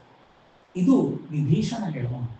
ಮಂಡೋದರಿಯು ಇದಕ್ಕೆ ತುಲ್ಯವಾದ ಮಾತುಗಳನ್ನು ಹೇಳಿದ್ದಾನೆ. ಆದರೆ ನಮ್ಗೆ ಆಶ್ಚರ್ಯ ಅಂತಂದ್ರೆ ನಮ್ಮ ಅನೇಕ ಜನ ಬುದ್ಧಿವಂತರು ಹಿರಿಯರು ರಾವಣನನ್ನು ಬೇರೆ ರೀತಿ ಚಿತ್ರಿಸ್ತಾರೆ.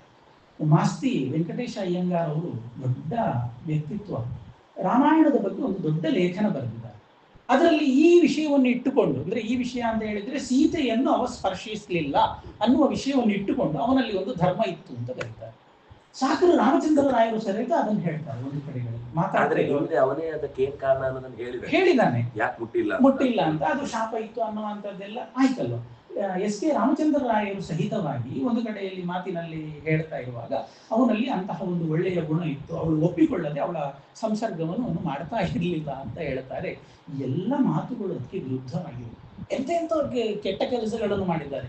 ಗಂಡ ಹೆಂಡತಿ ಜೊತೆಯಲ್ಲಿರುವಾಗ ಗಂಡನ ತಲೆಯನ್ನು ಕತ್ತರಿಸಿ ಹೆಂಡತಿಯನ್ನು ತಂದು ಅನುಭವಿಸಿದ್ದಾರೆ. ರಾವಣ ವಾಲಿಯ ಜೊತೆಗೆ ಒಪ್ಪಂದ ಆಗುವಾಗ, ಇನ್ನು ವಾಲಿಯ ಜೊತೆಗೆ ಯುದ್ಧ ಮಾಡಿ ಗೆಲ್ಲಿಕ್ಕಾಗುವುದಿಲ್ಲ ಅಂತ ಆಗುವಾಗ ಅವ ಅಲ್ಲಿ ಒಪ್ಪಂದ ಮಾಡಿಕೊಳ್ತಾನೆ, ಅಗ್ರಿಮೆಂಟ್ ಆಗ್ತದೆ. ವಾಲಿಗೆ ಮತ್ತೆ ರಾವಣನಿಗೆ ದಾರಾಪುತ್ರಂ ಪುರಂ ರಾಷ್ಟ್ರಂ ಭೋಗಾಚ್ಛಾದನ ಭೋಜನಂ ಸರ್ವಮೇವ ವಿಭಕ್ತನ್ನೋ ಭವಿಷ್ಯತಿ ಹರೀಶ್ವರ. ಇಂತಹ ಎಲ್ಲ ಒಪ್ಪಂದಗಳು, ಇದೆಲ್ಲ ರಾಮಾಯಣ ಸಾಕ್ಷಿ ಉಂಟು. ಆದರೆ ಯಾಕೆ ಒಪ್ಪಿಕೊಳ್ಳಿಲ್ಲ ಅವರು ಅಂತ ನನಗೂ ಕೂಡ ಗೊಂದಲದಲ್ಲುಂಟು. ಹಾಗೆ ವಿಭೀಷಣ ನಾನು ಇವರಿಗೆ ಸಂಸ್ಕಾರ ಮಾಡುವುದಿಲ್ಲ ಅಂತ ಹಠ ಹಿಡಿದು ಕೂತ್ಕೊಳ್ತಾನೆ.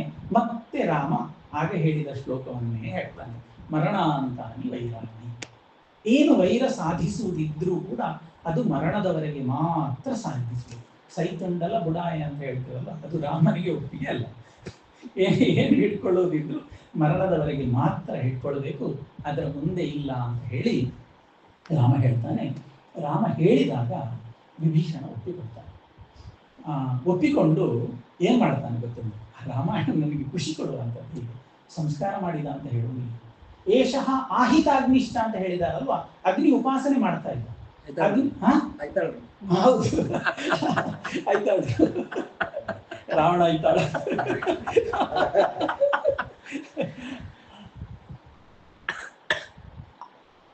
ರಾಮಾಯಣದ ಈ ಮರ್ಮಗಳು ಖುಷಿ ಕೊಡುವಂಥದ್ದು. ರಾವಣನಿಗೆ ಸಂಸ್ಕಾರ ಮಾಡಿದ ಅಂತ ಹೇಳುವುದಿಲ್ಲ ರಾಮಾಯಣ, ವಾಲ್ಮೀಕಿಗಳು ಹೇಳುವುದಿಲ್ಲ. ಏನ್ ಹೇಳ್ತಾರೆ ಗೊತ್ತಂದ್ರ, ಸಗತ್ವಾ ಪುರೀಂ ಲಂಕಾಂ ರಾಕ್ಷಸೇಂದ್ರೋ ವಿಭೀಷಣ ರಾವಣಸ್ಯ ಅಗ್ನಿಹೋತ್ರಂತೂ ನಿರ್ವಾಪಯತಿ ಸತ್ವರಂ. ರಾವಣ ಅಗ್ನಿಹೋತ್ರ ಮಾಡ್ತಾ ಇದ್ದದ್ದನ್ನು ನಿಲ್ಲಿಸ್ತಾನೆ, ಅದು ಕರ್ತವ್ಯ. ಯಾವಾಗ ಒಬ್ಬ ಅಗ್ನಿಹೋತ್ರಿ ಸಾಯ್ತಾನೆ, ಕರೋನಾ ಸಮಯದಲ್ಲಿ ಕೇರಳದಲ್ಲಿ ಒಂದು ಘಟನೆ ಆಯ್ತು. ಯಾವಾಗ ಅಗ್ನಿಹೋತ್ರಿ ಅವ ಅಗ್ನಿಯನ್ನು ಸಂರಕ್ಷಿಸುವ ಕಾಲದಲ್ಲಿ ಮರಣ ಹೊಂದಿತ್ತು ಅಂತಾದ್ರೆ ಅದಕ್ಕೆ ವಿಧಿವತ್ತಾಗಿ ಅದನ್ನು ನಿಲ್ಲಿಸಬೇಕು. ಅದರ ನಂತರದ ಅಧಿಕಾರ ಇರುವುದು ಹೆಂಡತಿ ಇಲ್ಲದೆ ಹೋದ್ರೆ ಮಕ್ಕಳಿಗೆ. ಇಲ್ಲಿ ಹೆಂಡತಿ ಹೋಗುವ ಸ್ಥಿತಿಯಲ್ಲಿಲ್ಲ, ಮಗ ತೀರಿ ಹೋಗಿ ಆಗಿದೆ. ಹಾಗಾಗಿ ವಿಭೀಷಣ ಹೋಗಿ ಅವನ ಅಂತ್ಯ ಸಂಸ್ಕಾರ, ಅವನ ಅಗ್ನಿಯನ್ನು ಉಪಸಂಸ್ಕಾರ ಮಾಡ್ತಾನೆ. ಮಾತ್ರ ಅಲ್ಲ, ಯಾರು ಆಹಿತಾಗ್ನಿ ಇರ್ತಾನೆ ಅವ ಸತ್ತಾಗ ಅವನ ಎಲ್ಲ ಪಾತ್ರೆಗಳನ್ನು ಕೂಡ ಅವನ ಜೊತೆಗೆ ಸುಡಬೇಕು. ದಾರುಪಾತ್ರಾಣಿ ಸರ್ವಾಣಿ ಅರಣಿಂಚ ಉತ್ತರಾರಣಿ, ಅವನ ಎಲ್ಲ ಹೋಮದ ಪರಿಕರಗಳನ್ನು ಅರಣಿಂಚ ಉತ್ತರಾರಣಿ ಯಥಾಸ್ಥಾನ ಅನ್ಯಂಚ ಮುಸಲಂ ಚಾನ್ಯಂ ಯಥಾಸ್ಥಾನಂ ಪ್ರಚಕ್ರಮು. ಮುಸಲ, ಅರಣಿ, ಉತ್ತರಾರಣಿ ಇತ್ಯಾದಿಗಳನ್ನೆಲ್ಲವನ್ನು ತಂದು ಅವನ ಶರೀರದ ಯಾವ ಯಾವ ಭಾಗಗಳಲ್ಲಿ ಹೇಗೆ ಇಡಬೇಕು ತತ್ತತ್ ಪ್ರಕಾರದಲ್ಲಿ ಇಟ್ಟು ಅದಕ್ಕೆ ಬೇಕಾದಂತಹ ಸಂಸ್ಕಾರವನ್ನು ವಿಭೀಷಣ ಮಾಡ್ತಾನೆ. ಇದನ್ನು ದಾಖಲಿಸಿಕೊಟ್ಟದ್ದು ಆಗ. ಎಷ್ಟು ಚಂದದ ಭಾಗ. ನಮಗೆ ಸಾಮಾನ್ಯ ರಾವಣನನ್ನು ಸುಟ್ಟ ಅಂತ ಹೇಳುವುದಕ್ಕೂ ಅವನು ಮಾಡ್ತಾ ಇದ್ದಂತಹ ಸಂಸ್ಕಾರವನ್ನು ವಿಧಿವತ್ತಾಗಿ ಮುಗಿಸಿ ಮತ್ತೆ ಅವನಿಗೆ ಸಂಸ್ಕಾರ ಮಾಡಿದ ಅಂತ ಹೇಳುವುದಕ್ಕೂ ಆ ಘನತೆ ವಿಭೀಷಣನದ್ದು ಎಷ್ಟು ದೊಡ್ಡದು ಅಂತ ಈ ಪ್ರಕರಣದಲ್ಲಿ ಅರ್ಥ ಆಗ್ತದೆ. ಅಲ್ಲಿಗೆ ಒಂದು ಹಂತದಲ್ಲಿ ರಾವಣನ ಕ್ರಿಯೆಗಳು ಮುಗಿತದೆ. ಇನ್ನು ಮುಖ್ಯ ಘಟ್ಟ ಸೀತೆಯನ್ನು ನೋಡಬೇಕು. ಹೇಳ್ತಾನೆ, ಅದಕ್ಕಿಂತ ಮುಂಚೆ ಹನುಮಂತನ ಹತ್ರ ಒಂದು ಸಂದೇಶ ಕಳಿಸಿರ್ತಾನೆ. ಹನುಮಂತ ಹನುಮಂತನನ್ನು ಕಳಿಸಿ ಸೀತೆಗೆ ಸಂದೇಶ ಮುಟ್ಟಿಸು ಅಂತ ಹೇಳ್ತಾನೆ. ಹನುಮಂತ ಹೋಗಿ ಸೀತೆಗೆ ಸಂದೇಶವನ್ನು ಕೊಡ್ತಾನೆ. ತುಂಬಾ ಸೀತೆಗೆ ಸಂತೋಷ ಆಗ್ತದೆ. ಏನು ನಿನ್ನ ಬಯಕೆ ಅಂತ ಹೇಳಿದ್ರೆ ರಾಮನನ್ನು ನೋಡಬೇಕು ಅಂತ ಇಚ್ಛೆ ಅಂತ ಅಂತಾಳೆ. ಎಲ್ಲ ಆಯ್ತು, ಒಂದು ರಿಕ್ವೆಸ್ಟ್ ಅಂತಾನೆ. ಏನು, ಈ ನಿನ್ನ ಸುತ್ತ ರಾಕ್ಷಸಿಯರೆಲ್ಲ ಇದ್ರಲ್ಲ, ಇವರನ್ನೆಲ್ಲ ಒಮ್ಮೆ ಬಡ್ದು ಕೊಲ್ಲಬೇಕು ಅಂತ ನನಗೆ ಆಸೆ ಉಂಟು. ಹನುಮಂತ ಹೇಳು, ಇವರನ್ನೆಲ್ಲ ಬಡ್ದು ಕೊಲ್ಲಬೇಕು ಅಂತ ನನಗೆ ಆಸೆ ಉಂಟು. ನೀನೊಂದು ಆಯ್ತು ಹೇಳಿದ್ರೆ ಒಮ್ಮೆ ಇವರನ್ನೆಲ್ಲ ತೆಗಿತೇನೆ ಅಂತ ಹೇಳ್ತಾಳೆ. ಸೀತೆ ಹೇಳ್ತಾಳೆ, ಇವರದ್ದೆಂತ ತಪ್ಪು, ಇವರೆಲ್ಲ ರಾವಣ ನಿಯೋಜಿಸಿದಂತಹ ಸೈನಿಕರು, ಇವರು ಉದ್ದೇಶಪೂರ್ವಕವಾಗಿ ಮಾಡುವುದಲ್ಲ, ಸಂಬಳಕ್ಕೋಸ್ಕರ ಕೆಲಸ ಮಾಡುವುದು. ಹಾಗಾಗಿ ಇವರನ್ನೆಲ್ಲ ಕೊಂದು ಏನು ಪ್ರಯೋಜನ ಇಲ್ಲ, ಬಿಟ್ಟು ಬಿಡು ಅಂತ ಹೇಳ್ತಾಳೆ. ರಾಮನಿಗೆ ಸರಿಯಾದ ಮಾತು ಹೇಳಿದ್ದಿ ತಾಯಿ ಅಂತ ಹೇಳಿ ಮತ್ತೆ ರಾಮನ ಹತ್ರ ಹನುಮಂತ ಹಿಂದೆ ಬರ್ತಾನೆ. ಆಗ ವಿಭೀಷಣನನ್ನು ಹನುಮಂತನ ಹತ್ರ ರಾಮ ಹೇಳುವಾಗ ಒಂದು ಮಾತು ಹೇಳ್ತಾನೆ. ಸೀತೆಯನ್ನು ನೋಡ್ಲಿಕ್ಕೆ ಹೋಗುವ ಮುಂಚೆ ವಿಭೀಷಣನ ಪರ್ಮಿಷನ್ ಅನ್ನು ತಕೊಂಡು ಹೋಗುವುದು. ಇದು ವಿಶೇಷ. ಇಷ್ಟರವರೆಗೆ ಲಂಕೆ ರಾವಣನದ್ದಾಗಿತ್ತು, ರಾವಣ ಹೋದ, ಈಗ ಲಂಕೆ ವಿಭೀಷಣ. ಹಾಗಾಗಿ ಇನ್ನೂ ಅಲ್ಲಿಗೆ ಹೋಗಬೇಕು ಅಂತಂದ್ರೆ ಪರ್ಮಿಷನ್ ಬೇಕು. Without permission not allowed. ಆ ರಾಮನ ಗುಣ ಅನ್ನುವಂಥದ್ದು ಇದರಲ್ಲಿ ವಿಭೀಷಣನ ಅನುಮತಿಯನ್ನು ಪಡ್ಕೊಂಡು ಹೋಗು ಅಂತ ಹೇಳ್ತಾನೆ. ಮಾಡಿ ಆಗಿದೆ. ಹಾಗಾಗಿ ಮತ್ತೆ ಅವ ಹೋಗಿ ಬರ್ತಾನೆ, ವಿಭೀಷಣನನ್ನು ಕರೆದು ಹೇಳ್ತಾನೆ, ಸೀತೆಯನ್ನು ನೋಡಿ ಇದ್ದ ಹಾಗೆ ಕರ್ಕೊಂಡು ಬರಬೇಡ, ದಿವ್ಯಾಂಗರಾಗಾಂ ವೈದೇಹೀಂ ದಿವ್ಯಾಭರಣ ಭೂಷಿತಾಂ ಇಹ ಸೀತಾಂ ದಿವ್ಯಾಂಗರಾಗಾಂ ವೈದೇಹೀಂ ದಿವ್ಯಾಭರಣ ಭೂಷಿತಾಂ ಅಂತಹ ಸೀತೆಯನ್ನು ನಾನು ನೋಡ್ಲಿಕ್ಕೆ ಬಯಸ್ತೇನೆ. ರಾಮ ಹೇಳುದು ಅದು ಮತ್ತೆ ಹೇಳ್ತೇನೆ. ಇಹ ಸೀತಾಂ ಶಿರಸ್ನಾತಾಂ ದ್ರಷ್ಟುಮಿಚ್ಛಾಮಿ ಮಾಚಿರಂ. ನಾನು ಸೀತೆಯನ್ನು ನೋಡುದು, ಬೇಗ ಕರ್ಕೊಂಡು ಹೇಗೆ ಕರ್ಕೊಂಡು ಬರಬೇಕು? ದಿವ್ಯಾಂಗರಾಗ ವೈದೇಹಿ, ಒಳ್ಳೆ ಅಂಗರಾಗಾದಿಗಳನ್ನು ಹಾಕಿ ಅಲಂಕಾರಾದಿಗಳನ್ನು ಮಾಡಿ ಸುಂದರಿಯಾದಂತಹ ಸ್ತ್ರೀ, ಸಾಲಂಕೃತಳಾದಂತಹ ಸೀತೆಯನ್ನು ಬೇಗದಲ್ಲಿ ಕರ್ಕೊಂಡು ಬನ್ನಿ ಅಂತ ರಾಮ ವಿಭೀಷಣನಿಗೆ ಹೇಳ್ತಾನೆ. ಸರಿ, ರಾಮನ ಮಾತನ್ನು ಒಪ್ಪಿಕೊಂಡು ವಿಭೀಷಣ ಹೋಗ್ತಾನೆ. ಹೋಗಿ ಸೀತೆ ಹತ್ರ ನಿವೇದಿಸಿಕೊಳ್ತಾನೆ, ತಾಯಿ, ರಾಮ ನಿನ್ನನ್ನು ಕರ್ಕೊಂಡು ಬರ್ಲಿಕ್ಕೆ ಹೇಳಿದಾನೆ, ನೀವೆಲ್ಲ ಸಿದ್ಧರಾಗಿ ಬರ್ಬೇಕಂತೆ. ಸೀತೆ ಹೇಳ್ತಾಳೆ, ವಿಭೀಷಣ, ನೀನು ಹೇಳಿದ ಹಾಗೆ ನಾನು ಬರುವುದಿಲ್ಲ. ಅಸ್ನಾತ್ವಾ ದ್ರಷ್ಟುಮಿಚ್ಛಾಮಿ ಭರ್ತಾರಂ ರಾಕ್ಷಸಾಂತಿ. ಸ್ನಾನ ಮಾಡದೆಯೇ ನಾನು, ಸ್ನಾನ ಮಾಡದೆ ಅಂತ ಇದ್ರೆ ಈಗ ಹೇಗಿದ್ದೇನೆ, ಆಸ್ ಇಟ್ ಈಸ್ ಈಗ ಹೇಗಿದ್ದೇನೆ ಹಾಗೆ ನನಗೆ ರಾಮನನ್ನು ನೋಡಬೇಕು. ಸ್ನಾನ ಮಾಡಿ ನಾನು ಆ ಅಲಂಕಾರ ಮಾಡಿಕೊಂಡು ಬರಲಿಕ್ಕೆ ಸಿದ್ಧರಿಲ್ಲ ಅಂತ ಸೀತೆ ಹೇಳಿಬಿಡ್ತಾರೆ. ವಿಭೀಷಣ ಹೇಳ್ತಾನೆ, ರಾಜಾಜ್ಞೆ, ನನ್ನ ಮಾತಲ್ಲ ಇತ್ತು, ರಾಮ ಹೇಳಿತ್ತು, ಹಾಗಾಗಿ ನೀವು ಪಾಲಿಸಲೇಬೇಕಾಗ್ತದೆ ಅಂತ ಹೇಳಿ ಮತ್ತೆ ಅವಳನ್ನೆಲ್ಲ ಸಿದ್ಧ ಮಾಡಿಕೊಂಡು ಅಲ್ಲಿಗೆ ಕರ್ಕೊಂಡು ಬರಲಿಕ್ಕೆ ಹೊರಡ್ತಾರೆ. ಈ ಪ್ರಕರಣ ತುಂಬ ಒಂದು ಮಾರ್ಮಿಕವಾದ ಭಾಗ. ಯಾಕೆ ರಾಮ ಹಾಗೆ ಹೇಳಿ ಸಿದ್ಧರಾಗಿ ಬರಬೇಕು ಅಂತ ಹೇಳಿದರೆ, ವ್ಯಾಖ್ಯಾನಕಾರ ಹೇಳ್ತಾರೆ, ಮುಂದೆ ಆಗುವಂತಹ ಮಾಡಬೇಕಾದಂತಹ ಸನ್ನಿವೇಶಕ್ಕೆ ಪೂರ್ವ ಸಿದ್ಧತೆ ಅಂತ. ಸೀತೆ ಇದ್ದ ಹಾಗೆ ಬಂದರೆ ಅವಳ ವಿಷಯದಲ್ಲಿ ಸಿಂಪತಿ, ಅನುಕಂಪ ಬರ್ತದೆ. ಅದಕ್ಕೋಸ್ಕರ ಆ ಅನುಕಂಪ ಬರಬಾರದು ಅನ್ನೋ ಇದೊಂದು ವ್ಯಾಖ್ಯಾನಕಾರರ ಅಭಿಮತವನ್ನು ನಿಮ್ಮ ಮುಂದೆ ಇಡ್ತಾ ಇದ್ದೇನೆ. ಅದಕ್ಕೋಸ್ಕರ ಹಾಗೆ ಕರ್ಕೊಂಡು ಬನ್ನಿ ಅಂತ ಹೇಳ್ತಾನೆ. ಹಾಗೆ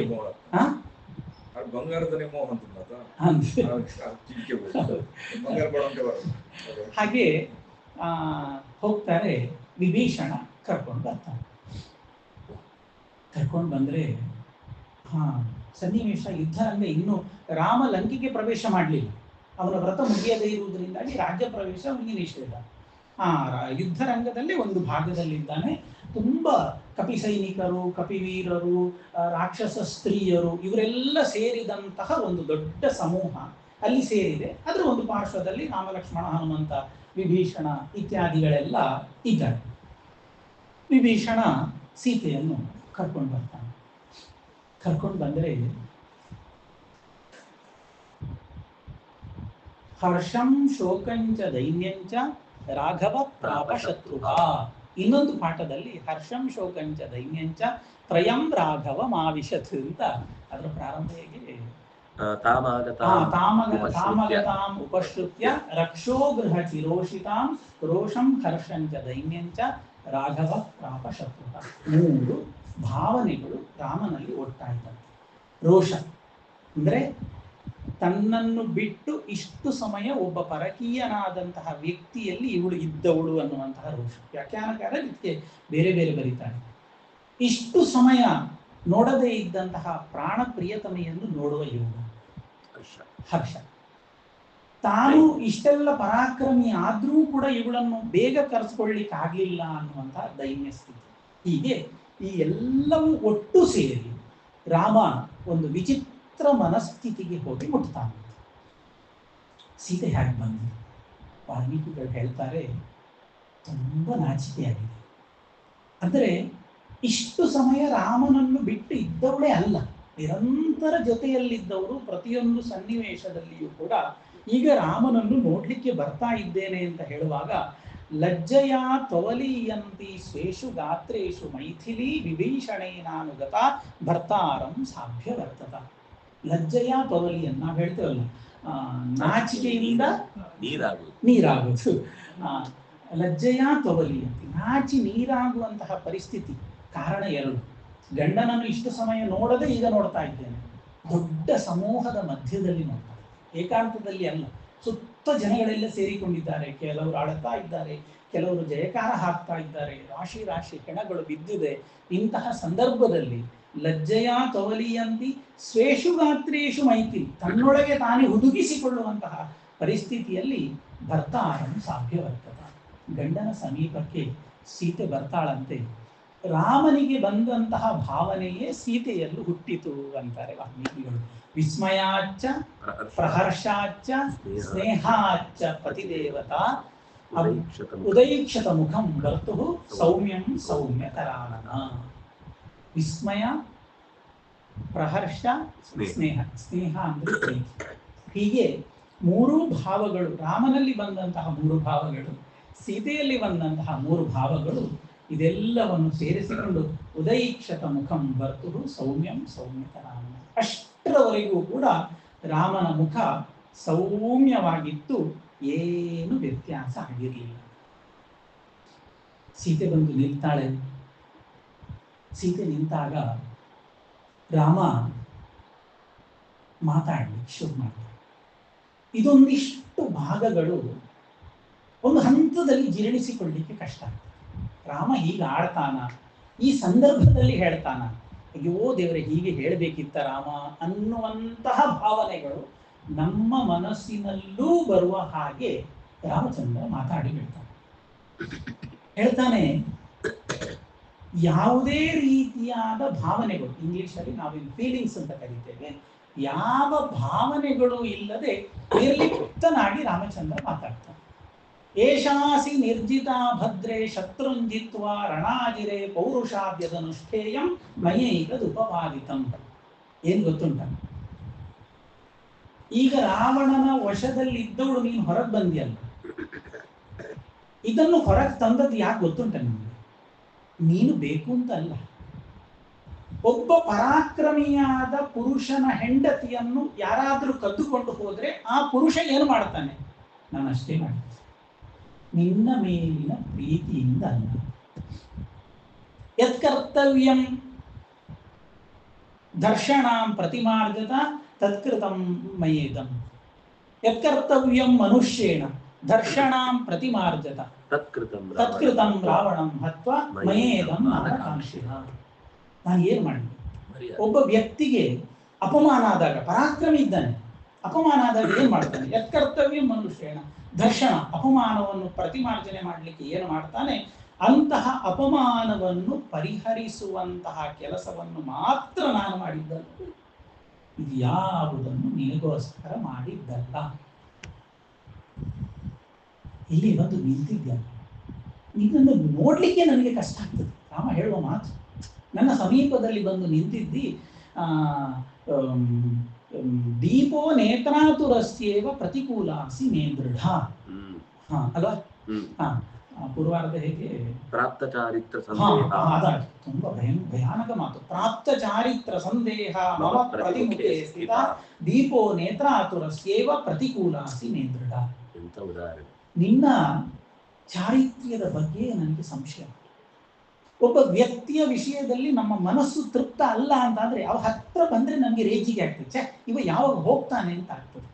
ಹಾಗೆ ಪ್ರಾಪ್ತ ಚಾರಿತ್ರ ಸಂದೇಹ, ಇಷ್ಟು ಸಮಯ ರಾವಣನ ಭವನದಲ್ಲಿ ಇದ್ದು ಬಂದಂತಹ ನಿನ್ನ ಚಾರಿತ್ರ್ಯದ ವಿಷಯದಲ್ಲಿಯೇ ನನಗೆ ನಂಬಿಕೆ ಇಲ್ಲ. ಪ್ರಾಪ್ತ ಚಾರಿತ್ರ ಸಂದೇಹ, ಈಗ ಬಂದು ನನ್ನ ಮುಂದೆ ನಿಂತಿದ್ದ. ಲಕ್ಷ್ಮಣನ ಚಾರಿತ್ರ ಸಂದೇಹ ಅಂತ ಹಾ ಲಕ್ಷ್ಮಣ ಚಾರಿತ್ರ ಸಂದೇಹ ಹಾಗೆ ಹೇಗೆ ರಾಮ ಹೇಳುವಂತಹ ಮಾತು ಇದು ಎರಡು ರೀತಿಯಲ್ಲಿ ವ್ಯಾಖ್ಯಾನ ಮಾಡ್ತಾರೆ, ಹೇಳ್ತಾನೆ. ದೀಪೋ ನೇತ್ರಾತುರಸ್ಯೇವ ಪ್ರತಿಕೂಲಸಿ ಮೇಂದ್ರಟ. ಒಂದು ಕಣ್ಣಿದು ಆಪರೇಷನ್ ಆಗ್ತದೆ. ಆಪರೇಷನ್ ಆದರೆ ಡಾಕ್ಟರ್ ಹೇಳ್ತಾರೆ ಹೆಚ್ಚು ಬೆಳಕು ಬೀಳುವಲ್ಲಿ ನಿಲ್ಲಬೇಡಿ, ಅದು ಕಣ್ಣಿಗೆ ಪೆಟ್ಟಾಗ್ತದೆ ಅಂತ.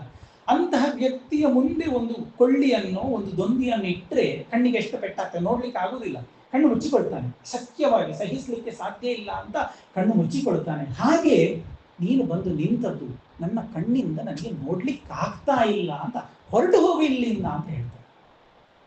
ಇದಕ್ಕೆ ಇನ್ನೊಂದು ವ್ಯಾಖ್ಯಾನ, ಒಂದು ಕೊಳ್ಳಿ ಪ್ರಜ್ವಲಿಸ್ತಾ ಇರ್ತದೆ, ಅದನ್ನು ನೋಡ್ಲಿಕ್ಕೆ ಆಗುವುದಿಲ್ಲ, ಸಮಸ್ಯೆ ಇರುವುದಿಲ್ಲ ಕೊಳ್ಳಿಯಲ್ಲಿ, ಕಣ್ಣಿನಲ್ಲಿ ಸಮಸ್ಯೆ ಇರುವುದು ರಾಮನಲ್ಲಿ, ಕೊಳ್ಳಿಯಲ್ಲಿ, ಸೀತೆಯಲ್ಲ. ಪ್ರಾಪ್ತ ಚಾರಿತ್ರ ಸಂದೇಹ ಅಂತ ಹೇಳಿ ಏನು ದೃಷ್ಟಾಂತ ಕೊಡ್ತಾನೆ ರಾಮ, ಅದು ದೃಷ್ಟಾಂತ ರಾಮನಲ್ಲಿಯೇ ದೋಷ ಉಂಟು ಅನ್ನುವಂತಹ ಅರ್ಥವನ್ನು ತಿಳಿಸಿಕೊಡ್ತದೆ.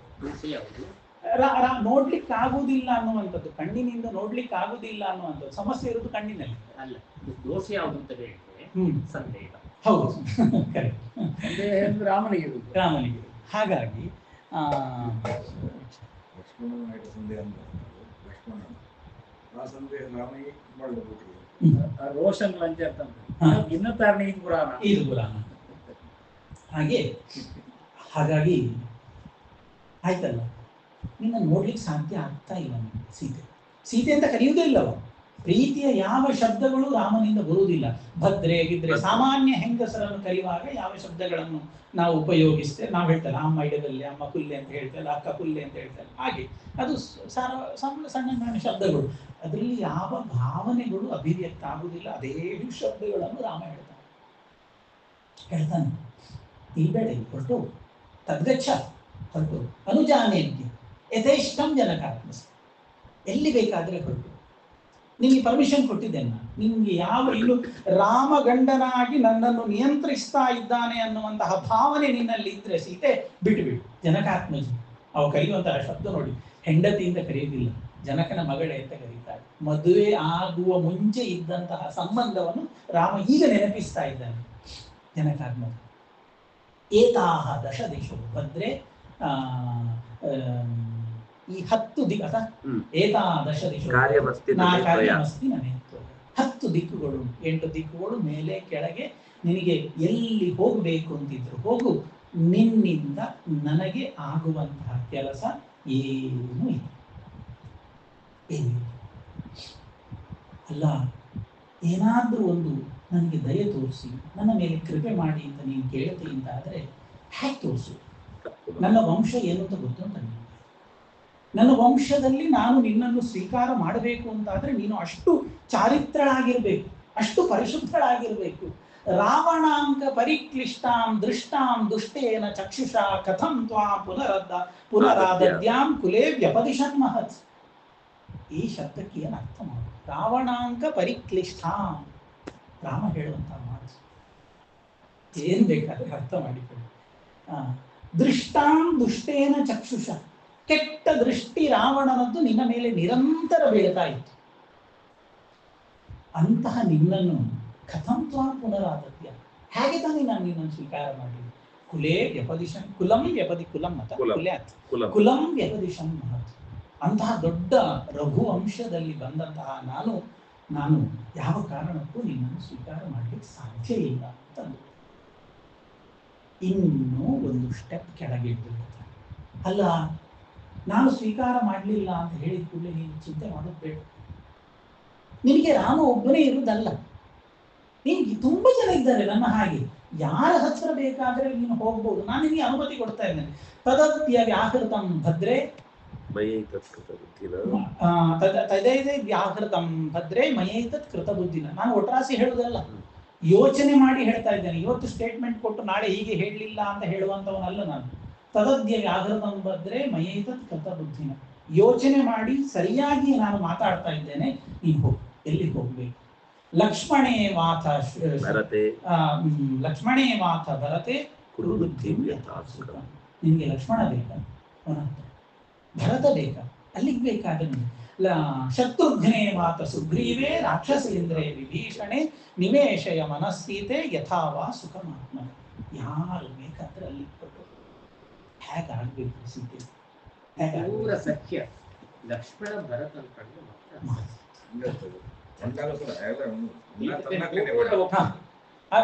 ವಿಭೀಷಣ ಅನ್ಬಣ್ಣ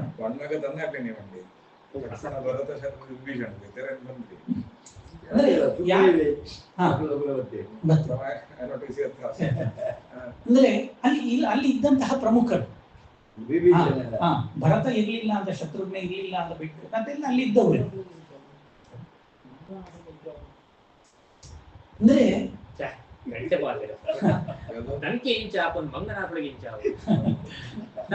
ನಮ್ಮತ್ತ ಜಾಸ್ತಿ ಬೆರಿತ್ ನಾಕೊಂದು ಒಪ್ಪುದ್ ನಾಕ ಮಂಗನಾಕಳು ನೆಕ್ಕಳು ಇಂಚ ಪಾತಿರುವ ಮಾಡ ನೆಕ್ಕಳು ಅವಳಿ ಮಾಡುವ ರಾಮಗೋಸ್ಕರ ಸೀತೆಗೋಸ್ಕರ ರಾಮನ ಸೇತು ಬೇಡ ರಾಮ ಇಂಚ ಬಣ್ಣಗೆ ಇಂಚ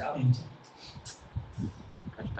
ಹೀಗೆ ಹಾಗಾಗಿ ಸೇರಿಸೋನು ಮಾತ್ರ ಭಯಾನಕ. ಇದ ಪೂರ್ಣ ఆయన ಪಾತ್ರನ ಪೂರ ಒಪ್ಪಿಕೊಳ್ಳಿ ಕುಂಜಿ ಮಟ್ಟುಂಟು ಸತ್ಯವಾದ ಲಕ್ಷ್ಮಣನ ಮಾತ್ರ ಸೇರಿಸೋನು ಲಕ್ಷ್ಮಣನ ಸೇರಿಸೋನು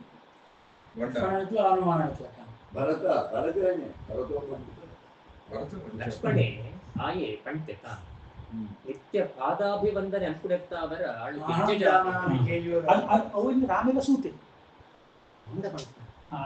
ಪಾದಾಭಿವಂದನೆ ಅಂಪುಣನಿ ರಾಮೆಲ್ಲ ಸೂತೆ ಸೂತೆ ಆಯೆ ಪಿರವತ್ತ ಛಾಯದ ಲೆಕ್ಕ ಅನುಸರಣೆ ಐಪಿತ್ತ ರಾಮನೇ ಪಂತೆ ಎನ್ನೋ ಅಂತ ಬಹಿಶ್ಚರ ಪ್ರಾಣ ಲಕ್ಷ್ಮಣಗೆ ಪಂತ ವಿಶೇಷಣ ಬಹಿಶ್ಚರ ಪ್ರಾಣ. ಹಾಗೆ ಯಾರತ್ರ ಬೇಕಾದ್ರೆ ನೀನು ಹೋಗು, ಇದು ನಾನು ಬುದ್ಧಿಪೂರ್ವಕವಾಗಿ ಹೇಳ್ತಾ ಇದ್ದೇನೆ, ಅಬುದ್ಧಿಕೃತವಾದಂತಹ ಮಾತುಗಳಿಗಲ್ಲ ಅಂತ ಹೇಳಿ ಸೀತೆಯನ್ನು ದೊಡ್ಡ ರೀತಿಯಲ್ಲಿ ರಾಮಚಂದ್ರನ ಅಪಮಾನ ಮಾಡ್ತಾರೆ. ಕೊನೆಗೆ ಹೇಳ್ತಾನೆ, ಹೌದು ಇದೆಲ್ಲ ಆದರೂ ಕೂಡ ನೀನು ಇಷ್ಟು ಸಮಯ ಇದ್ದದ್ದು ಎಲ್ಲಿ? ರಾವಣನ ಅರಮನೆಯಲ್ಲಿ. ರಾವಣ ಅಂತ ಹೇಳಿದ್ರೆ ದೊಡ್ಡ ಕಾಮುಕ, ಆ ಕಾಲದ ದೊಡ್ಡ ಕಾಮುಕ. ಅಂತಹ ಕಾಮುಕನ ಮನೆಯಲ್ಲಿ ನೀನು ಇಷ್ಟು ಸಮಯ ಇದ್ದವಳನ್ನು ನೀನು ಸಮರ್ಥಿಸಿಕೊಳ್ಬಹುದು, ನಾನು ಶುದ್ಧಳಿದ್ದೆ, ನಾನೇನು ಮಾಡಲಿಲ್ಲ, ನಾನು ತಪ್ಪು ಮಾಡಲಿಲ್ಲ ಅಂತ. ರಾವಣ ನಿನ್ನನ್ನು ಸುಮ್ಮನೆ ಬಿಟ್ಟಿದ್ದಾನೆ ಅಂತ ಏನು ಗ್ಯಾರಂಟಿ? ಮರ್ಷಯೇತ ಚಿರಂ ಸೀತೆ ಸ್ವಗೃಹೇ ಪರ್ಯವಸ್ಥಿತ ನಹಿ ತ್ವಾಂ ರಾವಣೋ ದೃಷ್ಟ್ವಾ ದಿವ್ಯ ರೂಪ ಮನೋಹರಾಂ ಮರ್ಷಯೇತ ಚಿರಂ ಸೀತೆ ಸ್ವಗೃಹೇ ಪರ್ಯವಸ್ಥಿತ. ನೋಡ್ಲಿಕ್ಕೆ ನೀನೇನು ಕಮ್ಮಿ ಅವಳಲ್ಲ, ದಿವ್ಯ ರೂಪಂ ದೇವತೆಗಳಂತಹ ರೂಪ ನಿನ್ನಲ್ಲಿ, ಮನೋಹರ, ಯಾರು ನೋಡಿದ್ರು ಕೂಡ ನಿನ್ನ ಹತ್ರ ಅಟ್ರಾಕ್ಟ್ ಆಗಬೇಕು, ಆಕರ್ಷಿತರಾಗಬೇಕು. ಅಂಥದ್ರಲ್ಲಿ ಸಾಮಾನ್ಯ ವ್ಯಕ್ತಿಗಳೇ ಹೀಗೆ ಮಾಡ್ತಾರೆ ಅಂತಾದ್ರೆ ರಾವಣನಂತಹ ಕಾಮುಕ ವ್ಯಕ್ತಿಯ ಅರಮನೆಯಲ್ಲಿ ನೀನು ಇಷ್ಟು ಸಮಯ ಇದ್ದವಳನ್ನು ಮರ್ಷಯೇತ ತಿರಂ ಸೀತೆ ಸ್ವಭವನೆ ಪರ್ಯವಸ್ಥಿತ ತನ್ನ ಅರಮನೆಯಲ್ಲಿ ಇದ್ದಂತಹ ಇದನ್ನು ನೋಡಿಕೊಂಡು ರಾವಣ ಸುಮ್ಮನೆ ಕೂತ್ಕೊಂಡಿದ್ದ. ನೀನು ಹೇಳಬಹುದು, ರಾವಣ ಸುಮ್ಮನೆ ಕೂತ್ಕೊಳ್ಳಿಕ್ಕಿಲ್ಲ. ಹಾಗಾಗಿ ಏನಾದರೂ ಕೂಡ ರಾವಣನ ಆಸೆಗೆ ನೀನು ಬಲಿಯಾಗಿದ್ದಿ ಅಂತ ನಾನು ತೀರ್ಮಾನ ಮಾಡ್ತೇನೆ ಅನ್ನುವಂತಹ ಭಯಾನಕ ಮಾತುಗಳು. ಕರ್ಣ ಕಠೋರ, ಹೇಳಲಿಕ್ಕೂ ಕಷ್ಟ, ಓದಲಿಕ್ಕೂ ಕಷ್ಟ. ಅಂತಹ ಮಾತುಗಳನ್ನು ವಿಸ್ತಾರವಾಗಿ ರಾವಣ ಹೇಳ್ತೀವಿ. ಬಲಿ ಅನ್ನೋ ಶಬ್ದ ಬರುತ್ತಾ? ರಾಮನ ಆಸೆಗೆ ಬಲಿಯಾಗಿದ್ದಿ ಅನ್ನುವ ರಾವಣನ ಆಸೆಗೆ ಬಲಿಯಾಗಿದ್ದಿ ಅಂತ ಬರುವುದಿಲ್ಲ. ಹೇಗೆ ಬಿಟ್ಟಿದ್ದಾನು ನಿನ್ನನ್ನು ಹರ್ಷಯತ ಚಿರಂ ಕಥಂ ಸೀತೆ. ಇದೆಲ್ಲ ಸೀತೆ ಕೇಳ್ತಾ ಇರ್ತಾಳೆ. ಬಭೂವೋತ್ಪುಲ್ಲ ನಯನ ಬಹುವಾಶು ಪರಿಮುಖ, ಮೃಗೀವೋತ್ಪುಲ್ಲ ನಯನ ಬಹುವಾಶು. ಇದು ಹಿಂದೆ ಕಾಣುತ್ತದೆ. ಕಣ್ಣೆಲ್ಲ ನೀರು ತುಂಬಿಕೊಳ್ತಾಳೆ. ಅತ್ಲಾಗೆ ಉತ್ತರ ಕೊಡ್ಲಿಕ್ಕೂ ಅಲ್ಲ, ಮಾತಾಡ್ಲಿಕ್ಕೂ ಅಲ್ಲ, ಸುಮ್ಮನೆ ಕೂತ್ಕೊಳ್ಲಿಕ್ಕೂ ಅಲ್ಲ. ಇಂತಹ ಒಂದು ದೊಡ್ಡ, ಇಂಗ್ಲಿಷಲ್ಲಿ ಶಾಕ್ ಅಂತ ಹೇಳ್ತಾರೆ, ಆಘಾತ ಸೀತೆಗೆ ಆಗ್ತದೆ. ಅವಳು ಅದನ್ನು ತುಂಬ ಜಾಣ್ಮೆಯಿಂದ ನಿರ್ವಹಿಸ್ತಾಳೆ. ಅಲ್ಲೇ ಮತ್ತೆ ಮಾತು ಜನಾಪವಾದ ಭಯ ರಾಜ್ಞೋ ಬಭೂವ ಹೃದಯ. ಹೌದು, ಅದು ಸುರುವಿ ಬಂದಿರೋದು. ಆಗ ಸೀತೆ ಹೇಳ್ತಾಳೆ, ಅಲ್ಲ ರಾಮ, ನೀನು ಆಡುವಂತಹ ಮಾತು ಒಬ್ಬ ವ್ಯಕ್ತಿ, ಒಳ್ಳೆ ವ್ಯಕ್ತಿ ಮಾಡುವಂತಹ ಮಾತೇ ಇಲ್ಲ. ಇದಾನೀಂ ಶ್ರೋತ್ರದಾರುಣಂ ರೂಕ್ಷಂ ಶ್ರಾವಯಸೆ ವೀರ ಪ್ರಾಕೃತ ಪ್ರಾಕೃತಾಮಿವ. ಪ್ರಾಕೃತ ನಮ್ಮ ಆಡು ಭಾಷೆಯಲ್ಲಿ ಇದ್ದಾರೆ, ಗೌಡರ ಪಾತ್ರ ಮಾತು.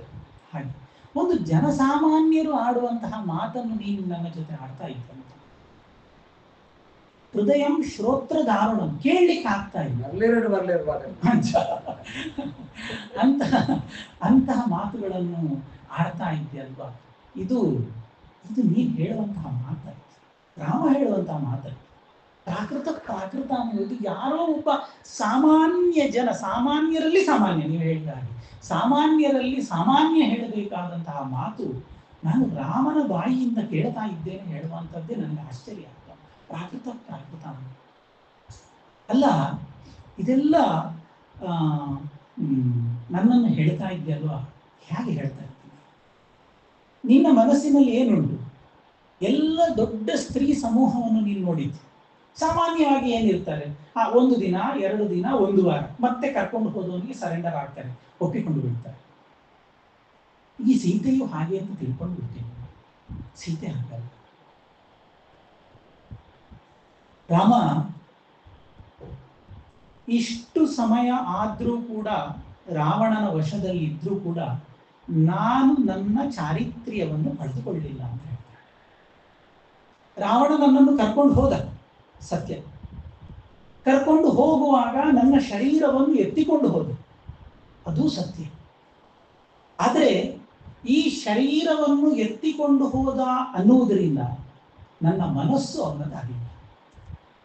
ಮದಧೀನಂತು ಎತ್ತನ್ಮೇ ಹೃದಯಂ ತ್ವಯಿ ವರ್ತತೆ ಪರಾಧೀನೇಶು ಗಾತ್ರೇಶು ಕಿಂಕರಿಷ್ಯಾಮ್ಯನೀಶ್ವರ. ಎಂತ ಮಾತು ಹೇಳ್ತಾರೆ. ಈ ಶರೀರದ ಮೇಲೆ ನನ್ನ ಏನು ಕಂಟ್ರೋಲ್ ಇಲ್ಲ. ಅವನಕ್ಕಿಂತ ಪರಾಕ್ರಮಿ, ಶಕ್ತಿಶಾಲಿ, ಈ ತೋಳುಗಳಿಲ್ಲವ ಅವನಂತಹ ದೊಡ್ಡ ರಾಕ್ಷಸನ ಮುಂದೆ ಈ ಸಣ್ಣ ಹೆಣ್ಣುಮಗಳು ನಾನು ಏನ್ ಮಾಡ್ಲಿಕ್ಕೆ ಸಾಧ್ಯ? ಮದಧೀನಂತೂ ಎತ್ತನ್ಮೆ ಹೃದಯಂತೂ ಇವರ್ತದೆ. ಆದರೆ ನನ್ನ ಮನಸ್ಸು ಅದು ನಿನ್ನಲ್ಲೇ ಉಂಟು, ಅದು ಯಾವತ್ತೂ ನಿನ್ನಿಂದ ಹೋಗಲೇ ಇಲ್ಲ. ಪರಾಧೀನೇಶು ಗಾತ್ರೇಶು ಕಿಂಕರಿಷ್ಯಾಮೀಶ್ವರ. ಅವ ನನ್ನ ಶರೀರವನ್ನು ಎತ್ತಿಕೊಂಡು ಹೋದಾಗ ನಾನು ಏನು ಮಾಡಲಿಕ್ಕೆ ಸಾಧ್ಯ? ರಾಮ ನನ್ನಿಂದ ಏನು ಮಾಡಲಿಕ್ಕೆ ಸಾಧ್ಯ ಇಲ್ಲ. ಯೋಚನೆ ಮಾಡಬೇಕಲ್ಲ ನೀವು ಮಾತಾಡುವಂಥದ್ದು. ಹೀಗೆ ತುಂಬ ವಿಸ್ತಾರವಾಗಿ ರಾಮನಿಗೆ, ನೀನು ನನ್ನನ್ನು ಇವತ್ತು ನೋಡಿದ್ದು, ಇವತ್ತು ನೋಡೋದಲ್ಲಲ್ಲ, ನಾನು ಬುದ್ಧಿ ತಿಳಿಯುವಾಗಲೇ ನಿನ್ನನ್ನು ಮದುವೆಯಾಗಿ ಆಗಿದೆ. ಇವತ್ತು ನೋಡೋದಲ್ಲ ನೀನು. 6 ತಿಂಗಳ ಮದುವೆ ಆಯಿತು, 1 ವರ್ಷದಲ್ಲಿ ಮದುವೆ ಆದದ್ದಲ್ಲ.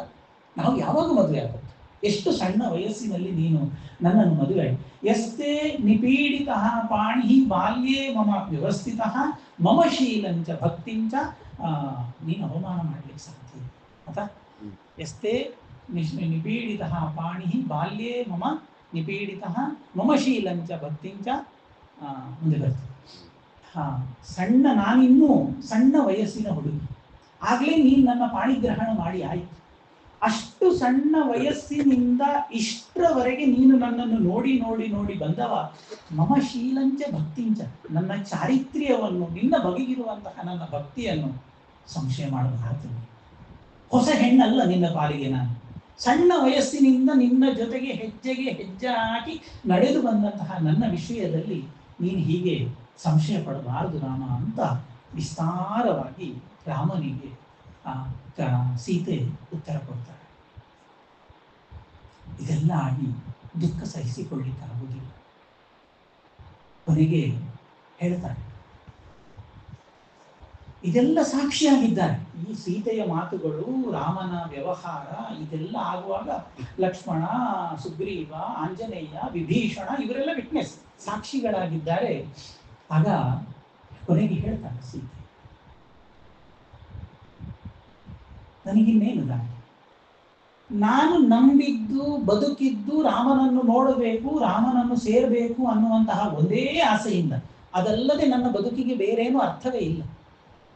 ಅಂತಹ ಗಂಡ ನನ್ನ ವಿಷಯದಲ್ಲಿ ಅತೃಪ್ತನಾಗಿದ್ದಾನೆ, ನನ್ನ ವಿಷಯದಲ್ಲಿ ಸಂಶಯವನ್ನು ಹೊತ್ತಿದ್ದಾನೆ. ನನ್ನ ಮೇಲೆ ನನ್ನ ಗಂಡನಿಗೆ ನಂಬಿಕೆ ಇಲ್ಲ. ಅಪ್ರೀತೇನ ಗುಣೈಹಿ ಭರ್ತ್ರ ತ್ಯಕ್ತಾಯಾಹ ಜನಸಂಸದಿ ಯಾಕ್ಷಮಾಮೆ ಗತಿರ್ಗಂತುಂ ಪ್ರವೇಕ್ಷೆ ಹವ್ಯವಾಹ.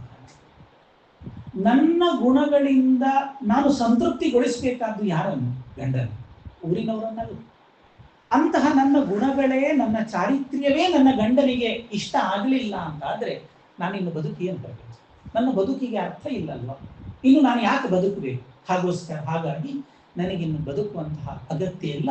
ಪ್ರವೇಕ್ಷೆ ಹವ್ಯವಾಹ, ನಾನು ಸಾಯ್ತೇನೆ, ನಾನು ಅಗ್ನಿಯನ್ನು ಪ್ರವೇಶ ಮಾಡ್ತೇನೆ ಅಂತ ಹೇಳಿ ರುದತಿ ಬಾಷ್ಪ ಗದ್ಗದ ಭಾಷಿಣಿ ಅಳ್ತಾ ಲಕ್ಷ್ಮಣನನ್ನು ಹೇಳ್ತಾಳಂತೆ. ವಾಲ್ಮೀಕಿಗಳು ಹೇಳ್ತಾರೆ,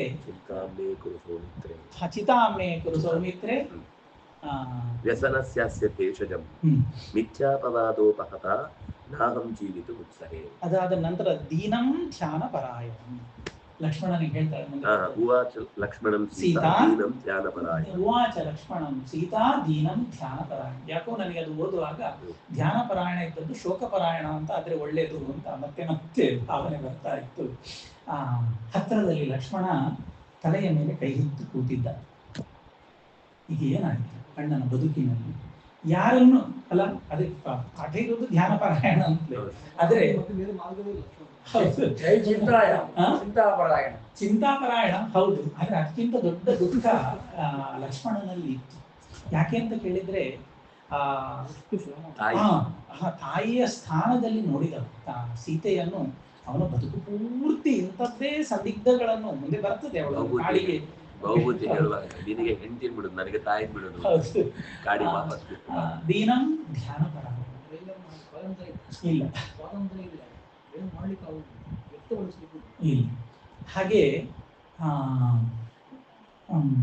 ಚಿತಾಂಚಕಾರ ಸೌಮಿತ್ರ, ಚಿತೆಯನ್ನು ಸಿದ್ಧ ಮಾಡು, ಪ್ರವೇಶೆ ಹವ್ಯವಾಹ, ಅಗ್ನಿಗೆ ನಾನು ಪ್ರವೇಶ ಮಾಡ್ತೇನೆ, ಇನ್ನು ನನ್ನ ಬದುಕಿಗೆ ಯಾವುದೇ ಅರ್ಥ ಇಲ್ಲ ಅಂತ ಸೀತೆ ಲಕ್ಷ್ಮಣ ಹತ್ರ ಹೇಳ್ತಾರೆ. ಇಷ್ಟು ಹೊತ್ತು ಲಕ್ಷ್ಮಣ ತಡೆದು ಕೂತ್ಕೊಂಡಿದ್ದ.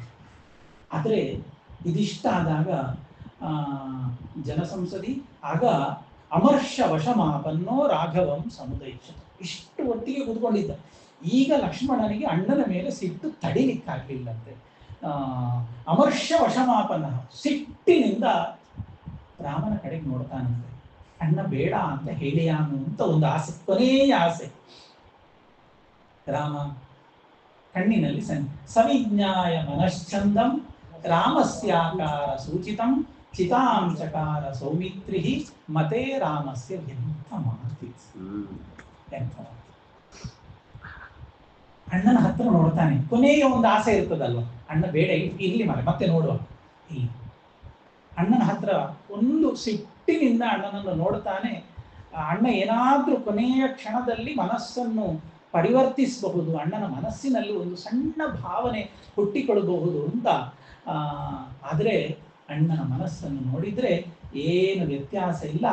ರಾಮ ಮಾತಾಡುವುದಿಲ್ಲ, ಕಣ್ಸನ್ನೆಯಿಂದ ಹೇಳಿಬಿಡ್ತಾನೆ ನೀನು ಮಾಡು ಅಂತ. ಬಾಯಿ ಬಿಟ್ಟು ಹೇಳುವುದಿಲ್ಲ, ಕಣ್ಸನ್ನೆಯನ್ನು ಹೇಳ್ತಾನೆ.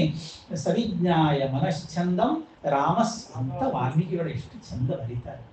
ರಾಮಸ್ಯಾಕಾರ ಸೂಚಿತಂ, ಅವನ ದೇಹದ ಭಂಗಿ, ಅವನ ಮನಸ್ಸು, ಇದನ್ನು ಲಕ್ಷ್ಮಣ ಅರ್ಥ ಮಾಡಿಕೊಂಡ. ಎಂಥ ಪುಣ್ಯ!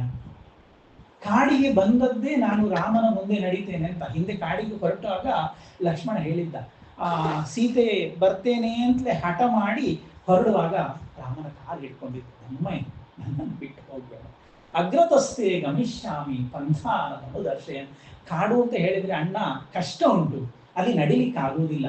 ನಿನ್ನ ಮುಂದೆ ನೀನು ಹೆಜ್ಜೆ ಇಡುವಂತಹ ದಾರಿಯನ್ನು ಸರಿ ಮಾಡ್ತಾ ನಿನ್ಗೆ ದಾರಿ ತೋರಿಸ್ತಾ ನಾನು ನಡಿತೇನೆ ಅಂತ. ಅಗ್ರತಸ್ಥೆ ಗಮಿಷ್ಯಾಮಿ ಪಂಥಾನವನ್ನು ದರ್ಶಯನ್ ಅಂತ. ಅಂತಹ ಲಕ್ಷ್ಮಣ ಇವತ್ತು ಅಣ್ಣ ಏನಾದ್ರೂ ಮನಸ್ಸು ವ್ಯತ್ಯಾಸ ಮಾಡಬಹುದಾ ಅಂತ ಒಂದು ಕೊನೆಯ ಆಸೆಯಿಂದ ನೋಡಿದಾಗ ರಾಮ ಕಲ್ಲಾಗಿ ಕೂತಿದ್ದ. ಏನಿಲ್ಲ ಮಾಡು ಅಂತ ಸಂಜ್ಞೆ ಕೊಡ್ತಾನೆ. ಲಕ್ಷ್ಮಣ ಚಿತೆಯನ್ನು ಮಾಡ್ತಾನೆ. ಮನಶ್ಚಂದಂ, ರಾಮನ ಉದ್ದೇಶ ಅಂತ ಅರ್ಥ ಮಾಡಿ ಹೌದು, ಚಿತೆಯನ್ನು ಮಾಡ್ತಾನೆ. ಆಯ್ತು, ಚಿತೆ ಎಲ್ಲ ನಿರ್ಮಾಣ ಆಗ್ತದೆ. ಇನ್ನು ಚೆನ್ನಾಗಿ ನಹಿರಾಮಂ ತದಾ ಅದೇ ಕಚ್ಚಿತ್ ಹೇಳಿಕೊಟ್ಟದ್ದು. ಈಗ ಅట్లాಗೆ ರಾಮ ಕೂತಿದ್ದಾನೆ, ಲಕ್ಷ್ಮಣ ಲಕ್ಷ್ಮಣ, ಸುಗ್ರೀವ, ವಿಭೀಷಣ, ಅತ್ಲಾಗೆ ಸೀತೆ ಇವರೆಲ್ಲ ಇದ್ದಾರೆ. ಈ ಮಾತು ಈಗ ಅವ್ರು ಹೇಳಿದ್ರು, ನೆಕ್ಸ್ಟ್ ಹೇಳಬೇಕು ಅಂತಿದ್ದದ್ದು ಇದು ಒಂದೇ ಸಂದರ್ಭದಲ್ಲಿ ರಾಮನ ಮುಖ ಹಾಗುಂಟು ಇತ್ತು ಅಂತ ವಾಲ್ಮೀಕಿಗಳು ಹೇಳಿದ್ದು ಬಿಟ್ರೆ ಮತ್ತೆಲ್ಲೂ ರಾಮನ ಅಂತಹ ಒಂದು ಚಿತ್ರಣ ನಮಗೆ ರಾಮಾಯಣದಲ್ಲಿ ಹುಡುಕಿದ್ರೂ ಸಿಕ್ಕುವುದಿಲ್ಲ. ಅಲ್ಲ, ಇಷ್ಟೆಲ್ಲ ಆಗುವಾಗ ಯಾರಿಗಾದ್ರೂ ಹೋಗಿ ರಾಮನ ಹತ್ರ ಒಂದು ರಿಕ್ವೆಸ್ಟ್ ಮಾಡ್ಬೋದಿತ್ತ? ಸುಗ್ರೀವ ಇದ್ದ, ವಿಭೀಷಣ ಇದ್ದ, ಹನುಮಂತ ಇದ್ದ, ಇವರೆಲ್ಲ ಇದ್ರಲ್ಲ. ಯಾರಾದ್ರೂ ಹೋಗಿ ಒಬ್ರು ರಾಮನ ಹತ್ರ ರಾಮ ಹೀಗೆ ಮಾಡಬೇಡ ಮಾರ, ಎಂತ ಇದು ನಿನ್ನ ಕೆಲಸ ಅಂತ ರಿಕ್ವೆಸ್ಟ್ ಮಾಡಬಹುದಾಯ್ತಲ್ಲ ಅಂತ ಕೇಳಿದ್ರೆ ವಾಲ್ಮೀಕಿಗಳು ಹೇಳ್ತಾರೆ, ನತದಾ ಹೇಗೆ ಅದು ಪ್ರಾರಂಭ, ನಹಿರಾಮಂ ತದಾ ಕಶ್ಚಿತ್ ಕಾಲಾಂತಕ ಯಮೋಪಮಂ ಅನುನೇತು ಮತೋ ವಕ್ತುಂ ದ್ರಷ್ಟುಂ ಮಾಪ್ಯಶಕತ್ ಸುಹೃತ್. ಹಾಗೆ ಹೇಗಿದ್ದ ಕಾಲಾಂತಕ ಯಮೋಪಮಂ, ಪ್ರಳಯ ಕಾಲದ ಯಮನ ರೀತಿಯಲ್ಲಿ ರಾಮನ ಮುಖ ಭಯಾನಕವಾಗಿದ್ದ. ಅದರ ಹೋಗಿ ರಿಕ್ವೆಸ್ಟ್ ಮಾಡೋದು ಬಿಡಿ, ಅನುನೇತು ಅನುನಯಿಸುವಂಥದ್ದು, ಓಲೈಸುವಂಥದ್ದು, ಅನುನೇತು ವಕ್ತು ಮಾತಾಡುವಂಥದ್ದು, ದ್ರಷ್ಟುಂ ನೋಡ್ಲಿಕ್ಕೂ ಕೂಡ ಸಾಧ್ಯ ಇಲ್ಲ. ನಾಶಕತೃ ಸುಹೃತ್, ಯಾವರಿಗೂ ಮಾಮೂಲು ಕಪಿಗಳು ಬಿಟ್ಟು ಬಿಡಿ, ಈ ವಿಭೀಷಣ, ಸುಗ್ರೀವ, ಆಂಜನೇಯನಂತವರಿಗೂ ಕೂಡ ಸಾಧ್ಯವೇ ಇಲ್ಲದಂತಹ ರೀತಿಯಲ್ಲಿ ರಾಮನ ಮುಖ ಭಯಾನಕವಾಗಿತ್ತು ಅಂತ ಒಂದೇ ಸಲ ವಾಲ್ಮೀಕಿಗಳು ವರ್ಣನೆ ಮಾಡ್ತಾರೆ. ಮತ್ತೆ ಎಲ್ಲಿಯೂ ಇಲ್ಲ ರಾಮನ ಮುಖ. ಮತ್ತೆ ಕೊನೆಗೆ ಒಂದು ಆ ಲಕ್ಷ್ಮಣನ ಪ್ರಸಂಗದಲ್ಲಿ ಬರ್ತದೆ ಅಂತ ಒಂದು ಸಣ್ಣದು ಬರ್ತದೆ, ಇಷ್ಟು ದೊಡ್ಡದಾಗಿ ಅಲ್ಲ, ಅದು ಬಿಟ್ಟರೆ ಮತ್ತೆ ಅಂತಹ ಪ್ರಸಂಗವೇ ಇಲ್ಲ. ಆಯ್ತು, ಸೀತೆ ಅಗ್ನಿ ಪ್ರವೇಶಕ್ಕೆ ಸಿದ್ಧಳಾಗ್ತಾರೆ. ಅವಳು ಅಗ್ನಿ ಪ್ರವೇಶ ಮಾಡುವುದನ್ನು ನೋಡುವ ಧೈರ್ಯ ರಾಮನಿಗೂ ಇಲ್ಲ. ಹದಿಕಿಗಳು ಹೇಳ್ತಾರೆ, ಏನ್ ಹೇಳ್ತಾರೆ, ಅಧೋಮುಖಂ ಸ್ಥಿತಂ ರಾಮಂ ಕೃತ್ವ ಸೀತತಃ ಕೃತ್ವ ಪ್ರದಕ್ಷಿಣಂ. ತಲೆ ಕೆಳಗೆ ಹಾಕಿ ರಾಮ ಕೂತಿದ್ದಾನೆ, ತಲೆ ಮೇಲೆ ಕೈ ಇಟ್ಟುಕೊಂಡು ತಲೆ ಕೆಳಗೆ ಹಾಕಿ ಕೂತಿದ್ದಾನೆ. ಅಧೋಮುಖಂ ಸ್ಥಿತಂ ರಾಮ ತತಃ ಕೃತ್ವ ಪ್ರದಕ್ಷಿಣಂ. ಅಗ್ನಿಗೆ ಹೋಗಬೇಕು, ಹಾಗೆ ಹೋಗುವುದಿಲ್ಲ. ರಾಮನಿಗೆ ಪ್ರದಕ್ಷಿಣೆ ಬಂದು ರಾಮನಿಗೆ ಸುತ್ತು ಬಂದು ನಮಸ್ಕಾರ ಮಾಡಿ ಉಪಾವರ್ತದ ವೈದೇಹಿ ದೀಪ್ಯಮಾನ ಕೃತಾಶನಂ. ಆ ಜೋರಾಗಿ ಜ್ವಲಿಸ್ತಾ ಇರುವಂತಹ ಅಗ್ನಿಯ ಸಮೀಪಕ್ಕೆ ಸೀತೆ ಬಂದು ಅಗ್ನಿಯಲ್ಲಿ ಪ್ರವೇಶ ಮಾಡೋದಕ್ಕೆ ಬೀಳಲಿಕ್ಕೆ ಹೋಗ್ತಾರೆ. ತುಂಬ ವಿಸ್ತಾರವಾಗಿ ಇಲ್ಲಿ ಬೇರೆ ಬೇರೆ ದೃಷ್ಟಾಂತಗಳನ್ನು ಕೊಡ್ತಾರೆ. ಅದರಲ್ಲಿ ಮನೋಜ್ಞವಾದಂತಹ ಒಂದು ದೃಷ್ಟಾಂತ, ಆ ಘಟನೆ ನೋಡಿದಾಗ ಅಲ್ಲಿ ತುಂಬ ಜನ ಹೆಂಗಸರಿದ್ರು, ರಾವಣ ಸ್ತ್ರೀಯರು, ಅವರಿವರೆಲ್ಲ ತುಂಬ ಜನ ಇದ್ರು. ದೊಡ್ಡ ಕೋಲಾಹಲ ಆಗ್ತದೆ, ಅವರೆಲ್ಲರ ಸಮ್ಮುಖದಲ್ಲಿ ದೊಡ್ಡ ಕೋಲಾಹಲ ಆಗ್ತದೆ. ಅಲ್ಲಿದ್ದಂತಹ ಹೆಣ್ಮಕ್ಳೆಲ್ಲ ಜೋರಾಗಿ ಬೊಬ್ಬೆ ಹೊಡಿಲಿಕ್ಕೆ ಶುರು ಮಾಡ್ತಾರೆ. ಹೇಗೆ ಬೊಬ್ಬೆ ಹೊಡಿಲಿಕ್ಕೆ, ಯಾಕೆ ಬೊಬ್ಬೆ ಹೊಡಿಲಿಕ್ಕೆ ಅಂತ ಹೇಳಿದ್ರೆ ವಾಲ್ಮೀಕಿಗಳು ಹೇಳ್ತಾರೆ, ಪ್ರಚಕೃಷು ಸ್ತ್ರೀಯ ಸರ್ವಾಹ ತಾನ್ ದೃಷ್ಟ್ವಾ ಅವ್ಯವಾಹನೆ ಪತಂತೀಂ ಸಂಸ್ಕೃತ ಮಂತ್ರೈ ವಸೋರ್ಧಾರಾ ವಿವಾದ್ಯತೆ. ಅಯ್ಯೋ, ಎಂಥ ವಾಲ್ಮೀಕಿಗಳು, ಎಂಥ ದೃಷ್ಟಾಂತ. ಅಲ್ಲಿದ್ದಂತಹ ಹೆಣ್ಮಕ್ಕಳು ಸ್ತ್ರೀಯರೆಲ್ಲ ಬೊಬ್ಬೆ ಹೋಗ್ತಾರಂತೆ. ಹೇಗೆ ಅಂತ ಕೇಳಿದ್ರೆ, ಪತಂತೀಂ ಸಂಸ್ಕೃತಾಂ ಮಂತ್ರೈಹಿ, ನಾವು ವಸೋರ್ಧಾರಣೆಯನ್ನು ಮಾಡುವಾಗ ಅದಕ್ಕೆ ಬೇಕಾದಂತಹ ಎಲ್ಲ ಮಂತ್ರಗಳನ್ನು ಹೇಳಿ ನಿಧಾನಕ್ಕೆ ಹೇಗೆ ಅಗ್ನಿಯಲ್ಲಿ ನಾವು ಹಾಕಿದಂತಹ ಆಜ್ಯ ಅಗ್ನಿಯಲ್ಲಿ ಲೀನಾಗಿ ಹೋಗ್ತದೆ, ತನ್ನನ್ನು ತಾನು ಕಳ್ಕೊಂಡು ಅಗ್ನಿಯೇ ಆಗಿ ಹೋಗ್ತದೆ ಆ ಆಜ್ಯ. ಅದೇ ರೀತಿಯಲ್ಲಿ ಸೀತೆ ಅಗ್ನಿಯಲ್ಲಿ ಪ್ರವೇಶ ಮಾಡಿಕೊಂಡು ತನ್ನನ್ನು ತಾನೇ ಕಳ್ಕೊಂಡು ಅಗ್ನಿಯಾಗಿ ಹೋಗ್ತಾಳೆ ಅನ್ನುವಂತಹ ಅದ್ಭುತ. ತುಂಬ ಉಪಮೆಯನ್ನು ಕೊಡ್ತಾರೆ. ಅದರಲ್ಲಿ ಮನೋಜ್ಞವಾದಂತಹ ಉಪಮೆ ಈ ಭಾಗದಲ್ಲಿ ಕಾಣುವಂಥದ್ದು. ಹೀಗೆ ಸೀತೆ ಅಗ್ನಿಯ ಪ್ರವೇಶ ಮಾಡ್ತಾಳೆ. ತುಂಬ ಕೋಲಾಹಲ ಆಗ್ತದೆ. ಆಗ ರಾಮನೂ ಕೂಡ ಆ ಸಂದರ್ಭದಲ್ಲಿ ದುಃಖಿತ ಆದ. ರಾಮನೂ ಕೂಡ ಆ ಸಂದರ್ಭದಲ್ಲಿ ಆದಂತಹ ಗಲಾಟೆ, ಇದು ಬೊಬ್ಬೆ ಇತ್ಯಾದಿನ ಬಭೂವ ದುರ್ಮನ, ಅವನ ಮನಸ್ಸಲ್ಲಿ ಕೂಡ ದುಃಖ ಹುಟ್ಟಿಕೊಡುತ್ತದಂತೆ. ಆಗ ಅಷ್ಟರವರೆಗೆ ಇಲ್ಲದೇ ಇದ್ದಂತಹ ಒಂದು ಹೊಸ ಸನ್ನಿವೇಶ ಅಲ್ಲಿ ನಿರ್ಮಾಣ ಆಗ್ತದೆ. ಬ್ರಹ್ಮಾದಿ ದೇವತೆಗಳೆಲ್ಲ ಮುಂದೆ ದಶರಥ ಬರ್ತಾನೆ. ಮತ್ತೆ ಅಗ್ನಿದೇವ ಬರ್ತಾನೆ. ಹೀಗೆ ಸಾಮಾನ್ಯ ಲೌಕಿಕವಾಗಿ ನಾವು ನೋಡುವಂತಹದ್ದಲ್ಲದ ಅಲೌಕಿಕವಾದಂತಹ ಘಟನೆಗಳು ಅಲ್ಲಿ ಬರ್ತದೆ.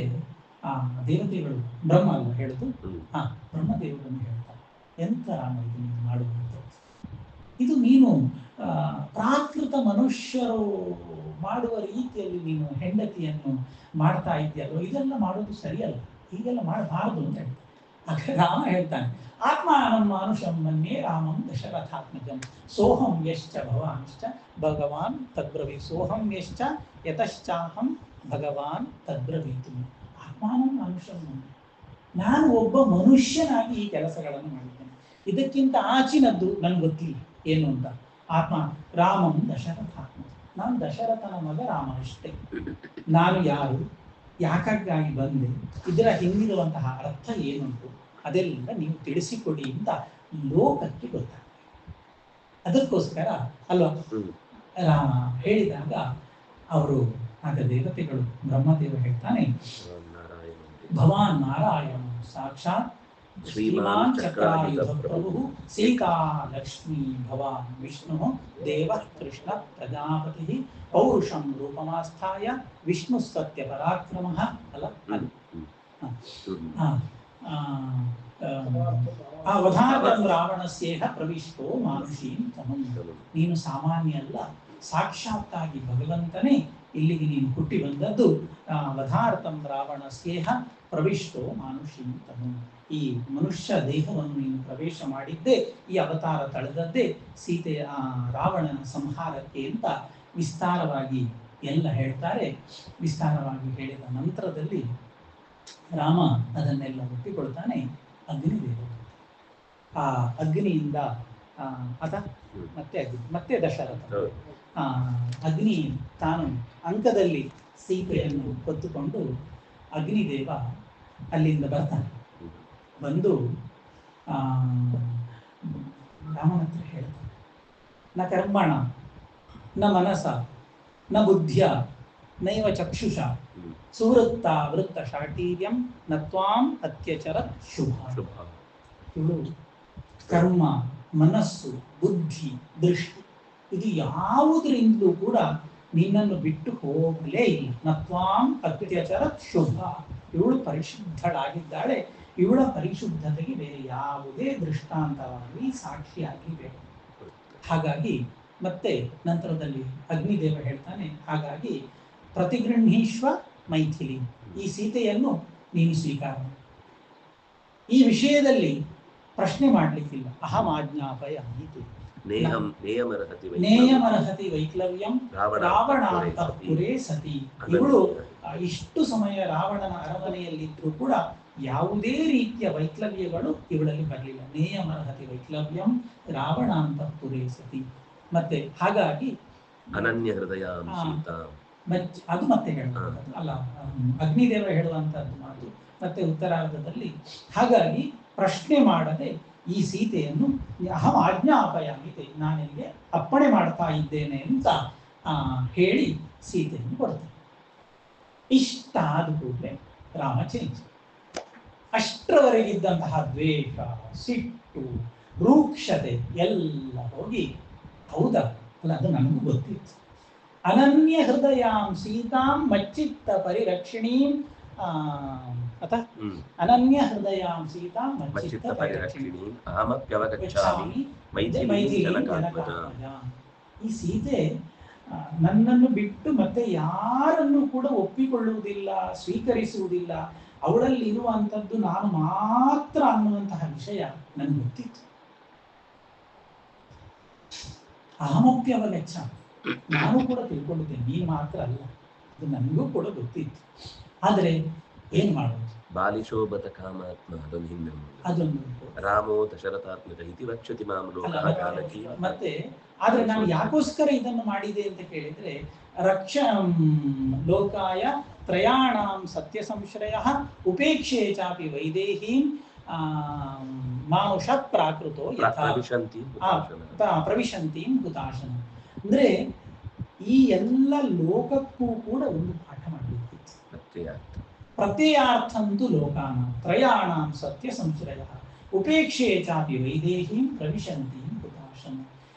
ಸೀತೆ ಪರಿಶುದ್ಧಳು ಅಂತ ನನಗೆ ಗೊತ್ತುಂಟು, ಆದರೆ ಲೋಕಕ್ಕೆ ಗೊತ್ತಿಲ್ಲ. ನನಗೆ ಗೊತ್ತಿದ್ರೆ ಮಾತ್ರ ಸಾಲುವುದಿಲ್ಲ, ಅದು ಲೋಕಕ್ಕೂ ಕೂಡ ಗೊತ್ತಾಗಲ್ಲ.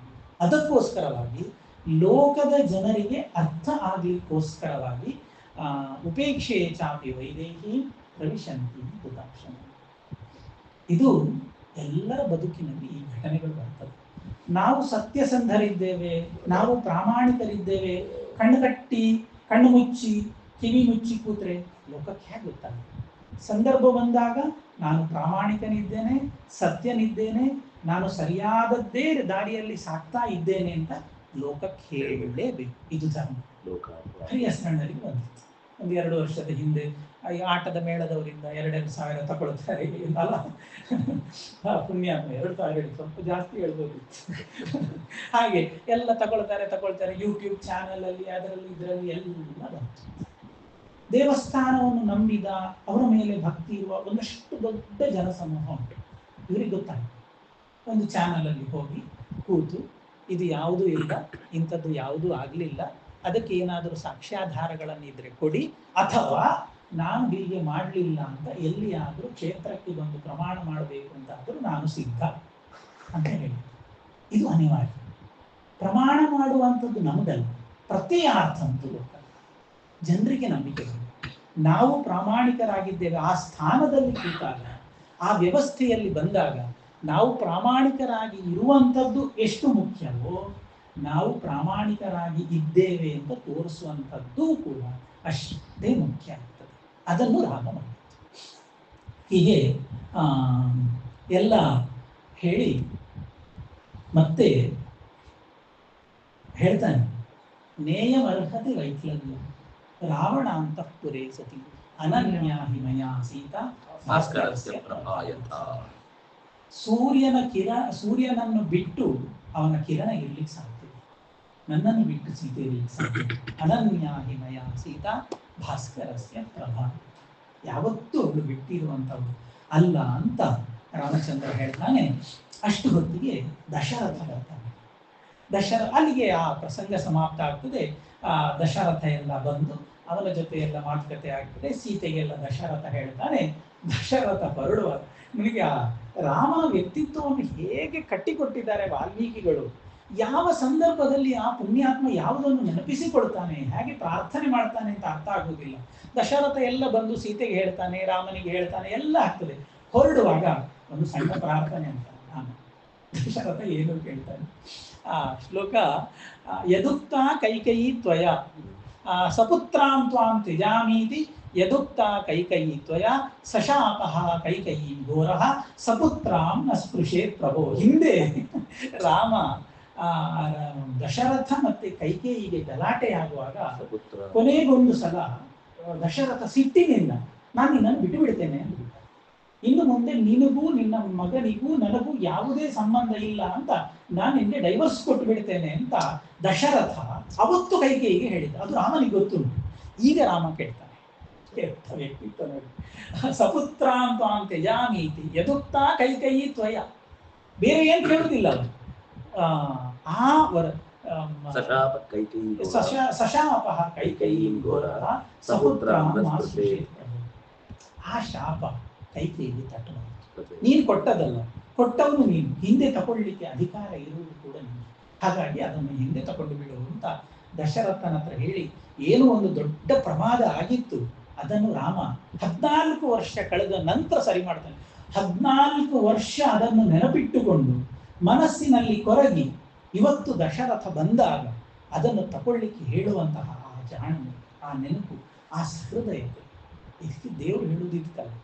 ಇದಕ್ಕಿಂತ ನಮಗೆ ದೇವರು ಅಂತ ಹೇಳಿದ್ರೆ ಇನ್ನೇನು ಬೇಕು. ಹಾಗೆ ಅಂತಹ ಘಟನೆಗಳೆಲ್ಲ ಆಗ್ತದೆ. ದಶರಥ ಸೂಕ್ಷ್ಮದಲ್ಲಿ ಬಂದು ಗೊತ್ತೇ ಆಗಲಿಲ್ಲ. ಈ ಭಾಗ ನಡೀತದೆ. ದಶರಥ ಹೋಗ್ತಾನೆ. ಅಂತೂ ಯುದ್ಧಗಳೆಲ್ಲ ಮುಗಿಯಿತು. ವಿಭೀಷಣನಿಗೆ ಪಟ್ಟಾಭಿಷೇಕ ಎಲ್ಲ ಆಗ್ತದೆ.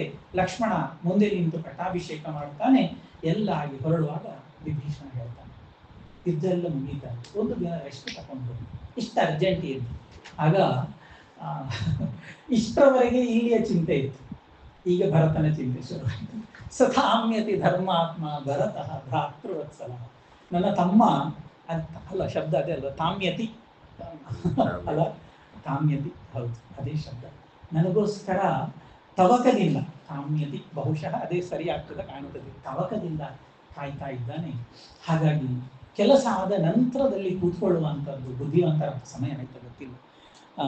ಕೆಲಸ ಆದ ನಂತರ ಕೂತ್ಕೊಳ್ಳುವಂಥದ್ದು ಬುದ್ಧಿವಂತರ ಲಕ್ಷಣ ಅಲ್ಲ.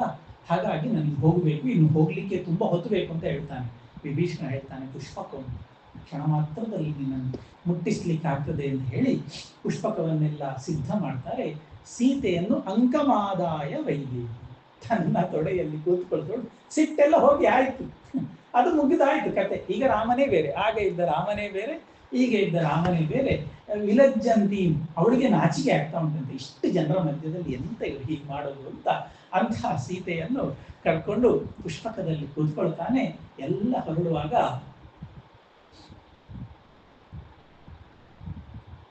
ವಾನರರೆಲ್ಲ ಶುರು, ನಾವು ಸಹ ಬರ್ತೇವೆ, ನಿಮ್ಮನ್ನೆಲ್ಲ ಬಿಟ್ಟು ಹೋಗುವುದು ನನಗೂ ಕೂಡ ಕಷ್ಟ, ನೀವು ಬರ್ತೀರಿ ಅಂತಾದ್ರೆ ಇದಕ್ಕಿಂತ ದೊಡ್ಡ ಸಂತೋಷ ಏನು, ಎಲ್ಲ ಬನ್ನಿ ಅಂತ ಹೇಳ್ತಾರೆ. ಎಲ್ರಿಗೂ ಟಿಕೆಟ್ ಆಯಿತು, ಬೋರ್ಡಿಂಗ್ ಪಾಸ್ ಆಯಿತು, ಎಲ್ಲ ವಿಮಾನ ಹತ್ತಿದ್ದು. ಎಲ್ಲ ವಿಮಾನ ಹತ್ತಿದ್ರು, ಕೂತ್ಕೊಂಡ್ರು. ವಿಭೀಷಣನೋ ಜೊತೆಯಲ್ಲಿ ಬರ್ತಾನೆ. ವಿಮಾನ ಹೊರಡ್ತದೆ. ದಾರಿಯಲ್ಲಿ ಬರುವಾಗ ಈ ಪುಣ್ಯಾತ್ಮ ಒಳ್ಳೆ ಸೀತೆಯ ಜೊತೆ ಭಾರಿ ಖುಷಿ. ನೋಡು, ಇಲ್ಲಿ ನಾನು ರಾವಣನನ್ನು ಕೊಂದದ್ದು, ಇಲ್ಲಿ ಇವ ಕುಂಭಕರ್ಣ ಸತ್ತ, ಇಲ್ಲಿ ಇಂದ್ರಜಿತು ಹೋದ, ಇಲ್ಲಿ ಇವರು ಹೋದ್ರು, ಇಲ್ಲಿ ಹೀಗೀಗ ಆಯ್ತು, ಇಲ್ಲಿ ಸೇತುವೆ ಕಟ್ಟಿದೆ, ಎಲ್ಲ ಕಥೆಗಳನ್ನು ಏನು ಚಿಂತೆ ಇಲ್ಲ. ಯುದ್ಧ ಮುಗಿದು 4 ದಿನ 1 ವಾರ ಕಳೀಲಿಲ್ಲ. ಯುದ್ಧ ಮುಗಿದ ತಕ್ಷಣ ಆಲ್ಮೋಸ್ಟ್ ಹೊರಟದೆ, ಹೆಚ್ಚು ಸಮಯ ಇಲ್ಲದೆ ಆರಾಮದಲ್ಲಿ ಸೀತೆಗೆ ಎಲ್ಲವನ್ನು ವಿವರಣೆ ಮಾಡ್ತಾ ಮಾಡ್ತಾ ಮಾಡ್ತಾ ನೇರವಾಗಿ ಬರ್ತಾರೆ. ಅದೇ ಒಂದು ರಾತ್ರಿ ಅಷ್ಟೇ, ಒಂದು ರಾತ್ರಿ. ಹೌದು. ಬಂದು ನೇರವಾಗಿ ಭರದ್ವಾಜಾಶ್ರಮದಲ್ಲಿ ಇಳಿತಾರೆ. ಅದಕ್ಕಿಂತ ಮುಂಚೆ ಕಿಷ್ಕಿಂಧೆಯಲ್ಲಿ ಒಂದು ಡ್ರಾಪ್ ಇತ್ತು. ಹೌದು, ಕಿಷ್ಕಿಂಧೆಯಲ್ಲಿ ಒಂದು ಡ್ರಾಪ್ ಇತ್ತು. ಅಲ್ಲಿ ಬಂದಾಗ ಸೀತೆಗೆ ಇಷ್ಟರವರೆಗೆ ಎಲ್ಲ ಕತೆ ಗೊತ್ತಿತ್ತು. ಹಾಗಾಗಿ ಸೀತೆ ಹೇಳ್ತಾರೆ, ನನಗೊಂದು ಆಸೆ, ಏನು, ನಾವು ಹೋಗುವಾಗ ಈ ಹೆಣ್ಣು ಮಂಗಗಳು ತುಂಬ ಇದ್ದಾರೆ, ಅವುಗಳನ್ನೆಲ್ಲ ಕರ್ಕೊಂಡು ಹೋಗುವ ಅಂತ. ವಾನರ ಸ್ತ್ರೀಯರನ್ನು ಅವರನ್ನೆಲ್ಲ ಕರ್ಕೊಂಡು, ಸರಿ ನಿಮ್ಮ ಆಸೆಗೆ ವಿರೋಧ ಯಾಕೆ, ಅವರು ವಿಮಾನ ಹತ್ಲಿ ಅಂತ ಅಂತಾನೆ ರಾಮ. ಹಾಗೆ ಹೌದು,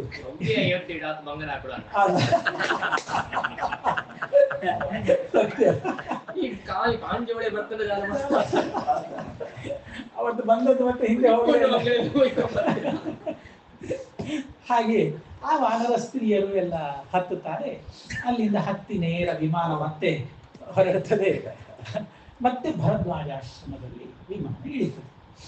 ವಿಮಾನ ಇಳಿದ್ರೆ ಭರದ್ವಾಜರಿಗೂ ರಾಮನಿಗೂ ಎಲ್ಲ ದೊಡ್ಡ ಸಂವಾದ ಆಗ್ತದೆ. ಭರದ್ವಾಜರು ಹೇಳ್ತಾರೆ, ನನಗೆಲ್ಲ ಕತೆ ಗೊತ್ತುಂಟು, ನೀನು ಹೇಳುವುದು ಹೇಳು. ಇಲ್ಲಿಂದ ಹೋದ ನಂತರದಲ್ಲಿ ಇಲ್ಲಿ ಬರುವವರೆಗೆ ಏನೆಲ್ಲ ಆಯಿತು ನನಗೆಲ್ಲ ಕತೆ ಗೊತ್ತುಂಟು ಅಂತ ಎಲ್ಲ ಒಂದೊಂದು ಭಾಗಗಳನ್ನು ಹೇಳ್ತಾರೆ. ಸೀತೆಯ ಅಗ್ನಿ ಪ್ರವೇಶದ ಭಾಗವನ್ನು ಹೇಳುವುದೇ ಅದು ದೊಡ್ಡ ವಿಷಯ ಅಲ್ಲ ಅಂತ. ಆ ಕಾಲದಲ್ಲಿ, ಈಗ ನಮಗದು ದೊಡ್ಡ ವಿಷಯ, ಆ ಕಾಲದಲ್ಲಿ ಅದೊಂದು ದೊಡ್ಡ ವಿಷಯವೇ ಅಲ್ಲ. ಎಲ್ಲ ಹೇಳ್ತಾರೆ. ಏನಾದರೂ ವರ ಬೇಕಾದ್ರೆ ಆ ಕಾಲದಲ್ಲಿ ಅದು ಸಹಜ ಆಗಿತ್ತು ಅಂತ. ಪರೀಕ್ಷೆ ಮಾಡುವಂಥದ್ದು, ಆ ರೀತಿಯಲ್ಲಿ ನೋಡಿ ಒಪ್ಪಿಸಿಕೊಳ್ಳುವಂಥದ್ದು ಆ ಕಾಲದಲ್ಲಿ ಅವರಿಗೆ ಅದು ದೊಡ್ಡ ವಿಷಯ. ಅಲ್ಲ, ಉಲ್ಲೇಖ ಆಗಲಿಲ್ಲ ಅಂತ ಅಷ್ಟೇ, ನಮ್ಗೆ ಗೊತ್ತಿಲ್ಲ. ಉದಾಹರಣೆಗಳು ಯಾವುದಿಲ್ಲ. ಅದೇ ಉದಾಹರಣೆ ಲೌಕಿಕ ಅಲೌಕಿಕ ಒಟ್ಟಿಗಿದ್ದಂತಹ ಸಮಯ ಅದೇ ಅಲ್ಲ, ಅಂದ್ರೆ ಲೌಕಿಕ ಆಗಿ ಆದದ್ದು ದಾಖಲಾಗಲಿಲ್ಲ ಅಂತ.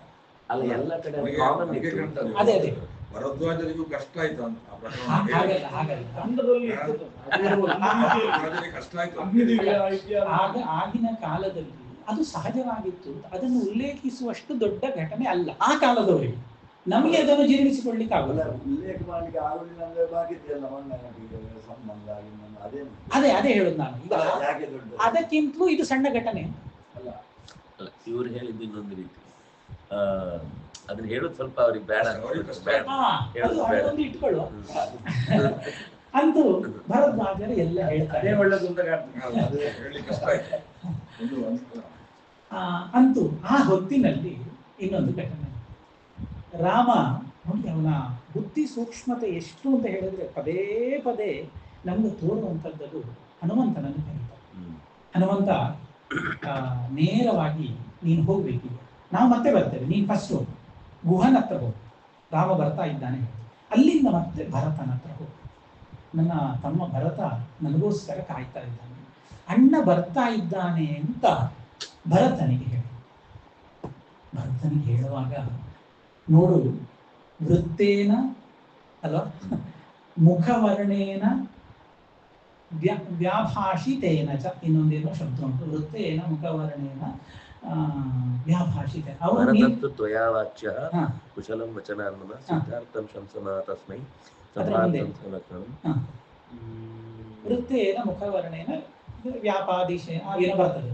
ಹಾಗೆ ಅವನ ಹತ್ರ ಹೇಳುವಾಗ ಗಮನ ಇಟ್ಟು ನೋಡು, ನಾನು ಅಣ್ಣ ಬರ್ತಾ ಇದ್ದೇನೆ, ರಾಮಚಂದ್ರ ಬರ್ತಾ ಇದ್ದಾನೆ ಅನ್ನುವಂತಹ ಮಾತನ್ನು ಕೇಳಿ ಭರತನ ಮುಖದಲ್ಲಿ ಏನಾದ್ರೂ ವ್ಯತ್ಯಾಸ ಆಗ್ತದೆ ಗಮನಿಸು, ಕಣ್ಣಿನಲ್ಲಿ ಏನಾದ್ರೂ ವ್ಯತ್ಯಾಸ ಆಗ್ತದೆ ಗಮನಿಸು, ಅವರ ಮಾತಿನಲ್ಲಿ ಏನಾದ್ರೂ ಅಸಹಜತೆ ಉಂಟಾ ಅಂತ ಅದನ್ನೂ ಕೂಡ ಗಮನಿಸು. ಒಂದು ವೇಳೆ ಪಿತೃಪೈತಾಮಹಂ ರಾಜ್ಯಂ, ಹಿಂದಿನ ಕಾಲದಿಂದಂತಹ ಬಂದ ರಾಜ್ಯ 14 ವರ್ಷ ಆಡಿಕೆ ಮಾಡಿ ಬೇಗ ಬಿಡ್ಲಿಕ್ಕೆ ಮನಸ್ಸು ಬರಲಿಕ್ಕಿಲ್ಲ. ಹಾಗೇನಾದ್ರೂ ಭರತನಿಗೆ ಒಂದು ವೇಳೆ ನಾನು ಬರುವುದು ಬೇಸರ ಅಂತ ಕಂಡ್ರೆ ತಕ್ಷಣ ನನಗೆ ತಿಳಿಸು, ನಾನು ಬರುತ್ತೇನೆ. ತತ್ವೇನ ಮುಖವರ್ಣೇನ ತತ್ವೇನ ಮುಖವರ್ಣೇನ ದೃಷ್ಟ್ಯಾ ದೃಷ್ಟ್ಯಾ ವ್ಯಾಭಾಷಿತೇನ ವ್ಯಾಭಾಷಿತೇನ ಚ ಸರ್ವಕಾಮ ಸಮೃದ್ಧಂ ಹಿ ಅಸ್ತಿ. ತತ್ವೇನ ಮುಖವರ್ಣೇನ ದಿಷ್ಟ್ಯಾ ವ್ಯಾಪಾದಿ ಜ್ಞೇಯಾಃ ಸರ್ವೇ ಚ ವೃತ್ತಾಂತಾಃ ಭರತಸ್ಯ ಇಂಗಿತಾನಿ ಚ. ಇದನ್ನೆಲ್ಲ ತಿಳ್ಕೊಳ್ತೀನಿ, ಅದು ಹೇಳಬೇಕು ಅಂತ ಇತ್ತು, ತಪ್ಪಿತ್ತು. ಅದು ಬೇಡ, ಅದಕ್ಕಿಂತ ಬೇಗ ಹನುಮಂತ ಹೋಗ್ತಾನೆ. ಹಾಗೆ ಇದೆಲ್ಲ ಆಗಿ ಭರತನ ಮುಖವನ್ನು ತಿಳಿಸು. ಇದು ರಾಮನ ವ್ಯಕ್ತಿತ್ವ. ಇಲ್ಲಿ ಸೂಕ್ಷ್ಮ ಇರುವಂಥದ್ದು, ಭರತನ ಬಗ್ಗೆ ರಾಮನಿಗೆ ಸಂಶಯ ಉಂಟು ಅಂತ ಅಲ್ಲ, ಭರತನ ವ್ಯಕ್ತಿತ್ವವನ್ನು ಸಮಾಜಕ್ಕೆ ತಿಳಿಸಬೇಕಿತ್ತು. ಭರತನಿಗೆ ಇಂತಹ ಯಾವುದೇ ಪ್ರಲೋಭನೆಗಳಿಲ್ಲ, ಇಲ್ಲದಿದ್ರೆ ಹೇಗೆ ಗೊತ್ತಾಗುತ್ತೆ ಜನರು? ಭರತನಲ್ಲಿ ಇಂತಹ ಯಾವುದೇ ಲೋಭನೆಗಳು, ಪ್ರಲೋಭನೆಗಳು, ಮೋಹ ಇರಲಿಲ್ಲ ಅನ್ನುವುದು ಸಮಾಜಕ್ಕೆ ತಿಳಿಸಬೇಕಿತ್ತು. ಸೀತೆಯ ಅಗ್ನಿ ಪ್ರವೇಶದ ಹಿನ್ನೆಲೆಯಲ್ಲೂ ಇರುವಂತಹ ಭಾವ ಇದೇ ರಾಮ. ಹಾಗಾಗಿ ಅವರು ಹೇಳಿದ ಹಾಗೆ ತತ್ವೇನ ಮುಖವರ್ಣೇನ ದಿಷ್ಟ್ಯಾ ವ್ಯಾಪಾದಿತೇನ ಇದೆಲ್ಲವನ್ನು ತಿಳ್ಕೊಂಡು ಒಂದು ವೇಳೆ ಇದೆಲ್ಲದರಲ್ಲೂ ಸರಿ ಇದ್ರೆ ನಾನು ಬರ್ತೇನೆ ಅಂತ ಹನುಮಂತನನ್ನು ಕಳುಹಿಸ್ತಾನೆ. ಭರದ್ವಾಜರು ಹೇಳ್ತಾರೆ, ಅವತ್ತು ಹೋಗುವಾಗ ಇದ್ದ ಪರಿಸ್ಥಿತಿ ಬೇರೆ, ಈಗ ಹಿಂದೆ ಇರುವಾಗ ಇದ್ದಂತಹ ಪರಿಸ್ಥಿತಿ ಬೇರೆ, ತುಂಬಾ ಕೆಲಸ ಆಯಿತು, ಏನಾದರೂ ವರ ಬೇಕಾದ್ರೆ ಕೇಳು ಅಂತ ಅಂತಾರೆ. ಆಗ ಇಲ್ಲಿಂದ ಅಯೋಧ್ಯೆ ಅಲ್ವಾ ಹೋಗುವಂತಹ ಎಲ್ಲ ಗಿಡ ಮರಗಳೆಲ್ಲ ಪುಷ್ಪದಿಂದ, ಫಲಗಳಿಂದ, ಜೇನಿನಿಂದ ಸಮೃದ್ಧ. ಮಂಗನವರಿಗೆ ಕೇಳುವಂತಹ ವರ ಮಂಗನವರಿಗೋಸ್ಕರ ಬೇಕು ಅಂತ ಎಲ್ಲ ಫಲ ಸಮೃದ್ಧ ಆಗ್ಲಿ ಅಂತ ಭರದ್ವಾಜರ ಹತ್ರ ಆಶೀರ್ವಾದ ಕೇಳ್ತಾನೆ. ತಥಾಸ್ತು ಅಂತಾರೆ. ರಾಮನ ಜೊತೆ ಬಂದಂತಹ ಮಂಗಗಳಿಗೆಲ್ಲ ದೊಡ್ಡ ಹಬ್ಬ. ಹಿಂದೆ ಹೋಗುವಾಗ ಆತಿಥ್ಯ ಮಾಡಿದ್ರು ಭರದ್ವಾಜರು, ಭರದ್ವಾಜ ಆತಿಥ್ಯ ಅಂತ ದೊಡ್ಡ ಪ್ರಸಿದ್ಧ. ಈಗ ಹೋಗುವಾಗ ಇಂಡೈರೆಕ್ಟ್ ಆಗಿ ಮಾಡ್ತಾರೆ. ಆಯ್ತು, ಹನುಮಂತ ಮುಂದೆ ಹೋಗ್ತಾನೆ. ಗುಹನ ಹತ್ರ ಒಂದು ನಿಮಿಷ ರಾಮಚಂದ್ರ ಬರ್ತಾ ಇದ್ದಾನೆ ಅಂತ ಹೇಳಿ ಹೊರಟಾಯ್ತು, ನಿಲ್ಲಿಕ್ಕೆ ಪುರ್ಸೋತಿಲ್ಲ. ನೇರ ಮತ್ತೆ ಭರತನ ಹತ್ರ ಬರ್ತಾನೆ. ನಂದಿಗ್ರಾಮದಲ್ಲಿ ಇಳಿದು ಮನುಷ್ಯ ವೇಷದಿಂದ ಬರ್ತಾನೆ ಅಂತ ಅದ, ಮನುಷ್ಯ ವೇಷದಿಂದ ಬಂದು ಅಲ್ಲಿ ನೋಡಿದಾಗ ಬ್ರಹ್ಮರ್ಷಿ ಸಮ ತೇಜ. ನೋಡಿದ್ರೆ ಜಟ ವಲ್ಕಲ ಜಟಿಲಂ ಬಲದಿಗ್ಧಾಂಗಂ ಭ್ರಾತೃವ್ಯಸನ ಕರ್ಷಿತಂ ಫಲಮೂಲಾಶಿನಂ ದಾಂತಂ ತಾಪಸಂ ಧರ್ಮಚಾರಿಣಂ ಸಮುನ್ನತ ಜಟಾಧಾರಂ ವಲ್ಕಲಾಜಿನ ವಾಸುಸಂ ನಿಯತಂ ಭಾವಿತಾತ್ಮಾನಂ ಬ್ರಹ್ಮರ್ಷಿ ಸಮತೇಜಸಂ ನಿಯತಂ ಭಾವಿಕೇತೆ ಪರಸ್ಕೃತ್ಯ. ನಿಯತಂ ಭಾವಿತಾತ್ಮಾನಂ ಬ್ರಹ್ಮರ್ಷಿ ಸಮತೇಜಸಂ. ಇದು ಹನುಮಂತ ನೋಡಿದ ಭಕ್ತಿ. ಹಾಗಾಗಿ ನೋಡಿದ ತಕ್ಷಣ ಹನುಮಂತನಿಗೆ ಗೊತ್ತಾಯ್ತು, ಈ ಪುಣ್ಯಾತ್ಮ ಹಾಗಾಗಿ ಅಣ್ಣನಿಗೋಸ್ಕರ ಕಾಯ್ತಾ ಇದ್ದಾನೆ. ಹಾಗಾಗಿ ಅವನನ್ನು ಕರೆದು ಹೇಳ್ತಾನೆ, ರಾಮಚಂದ್ರ ಬರ್ತಾ ಇದ್ದಾನೆ ಅಂತ. ಕೇಳಿದ ತಕ್ಷಣ ತಲೆ ತಿರುಗಿದ್ದು ಅಣ್ಣ ಬರ್ತಾನೆ.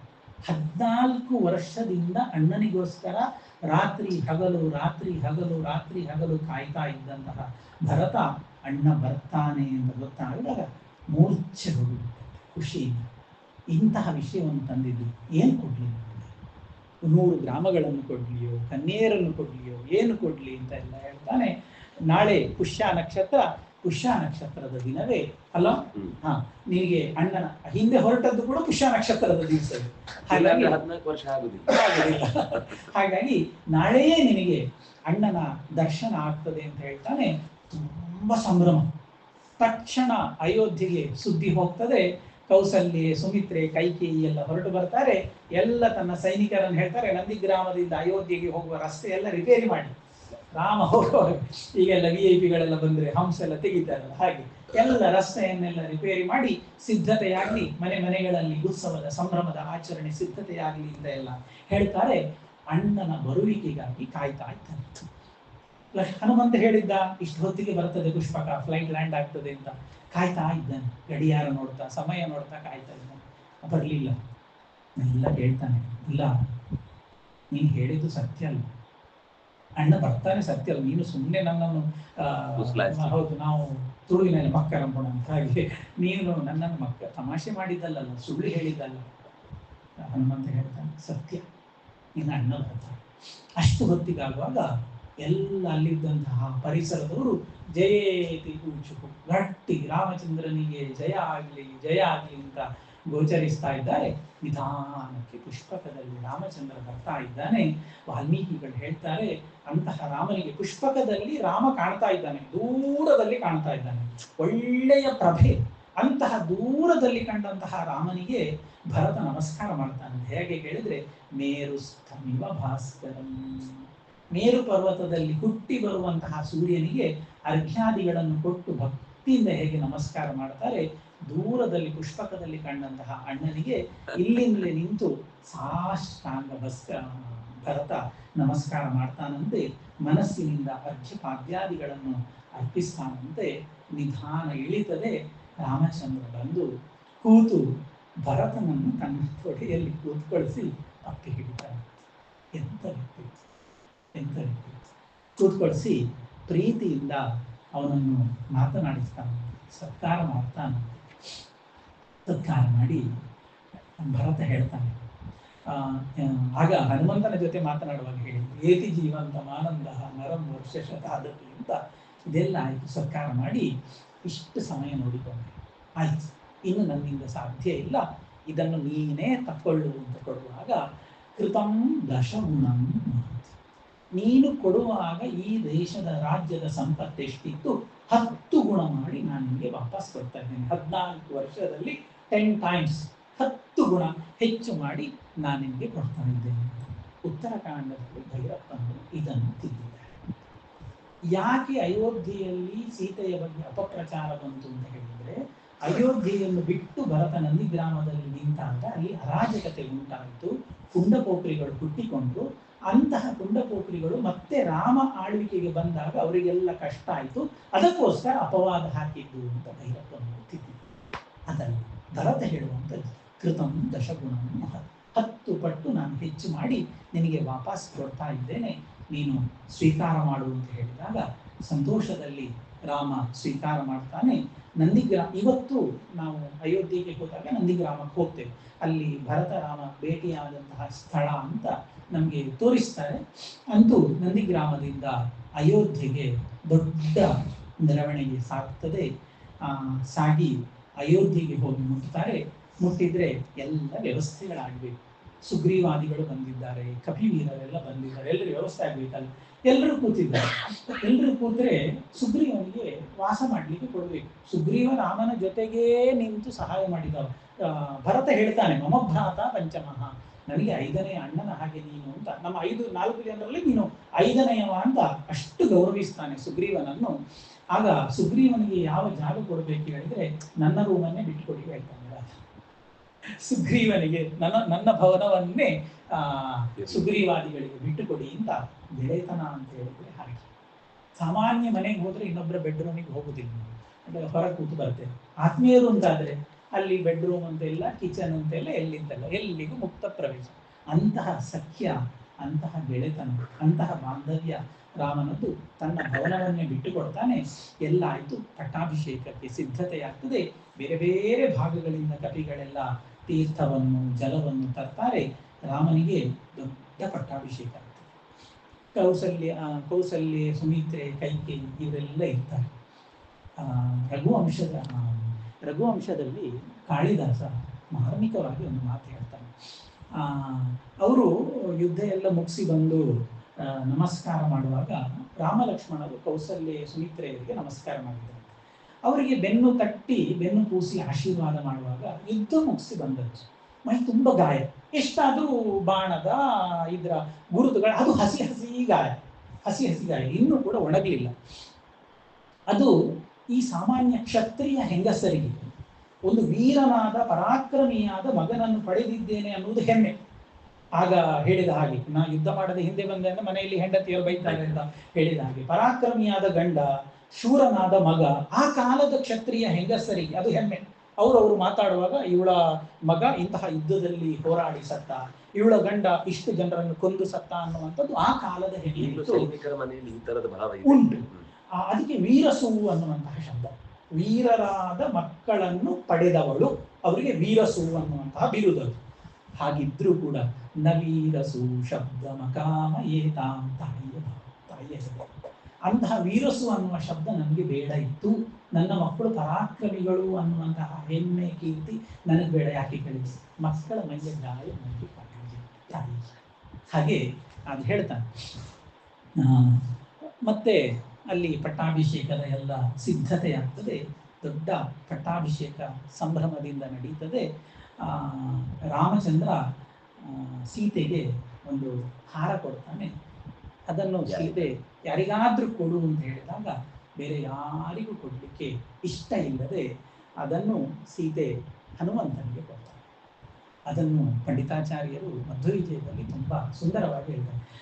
ರಾಜ್ಯಾಭಿಷೇಕೆ ವಸಿತೇತ್ರ ಸೀತಾ ಪ್ರೇಷ್ಠಾಯನಸ್ತಾಂ ಭಜತಾಂ ದಿಶೇತಿ ರಾಮಸ್ಯ ವಾಣ್ಯ ಮಣಿಮಂಜುಮಾಲಾ ವ್ಯಾಜೇನ ದೀರ್ಘಾಂ ಕರುಣಾಂ ಬಬಂಧ.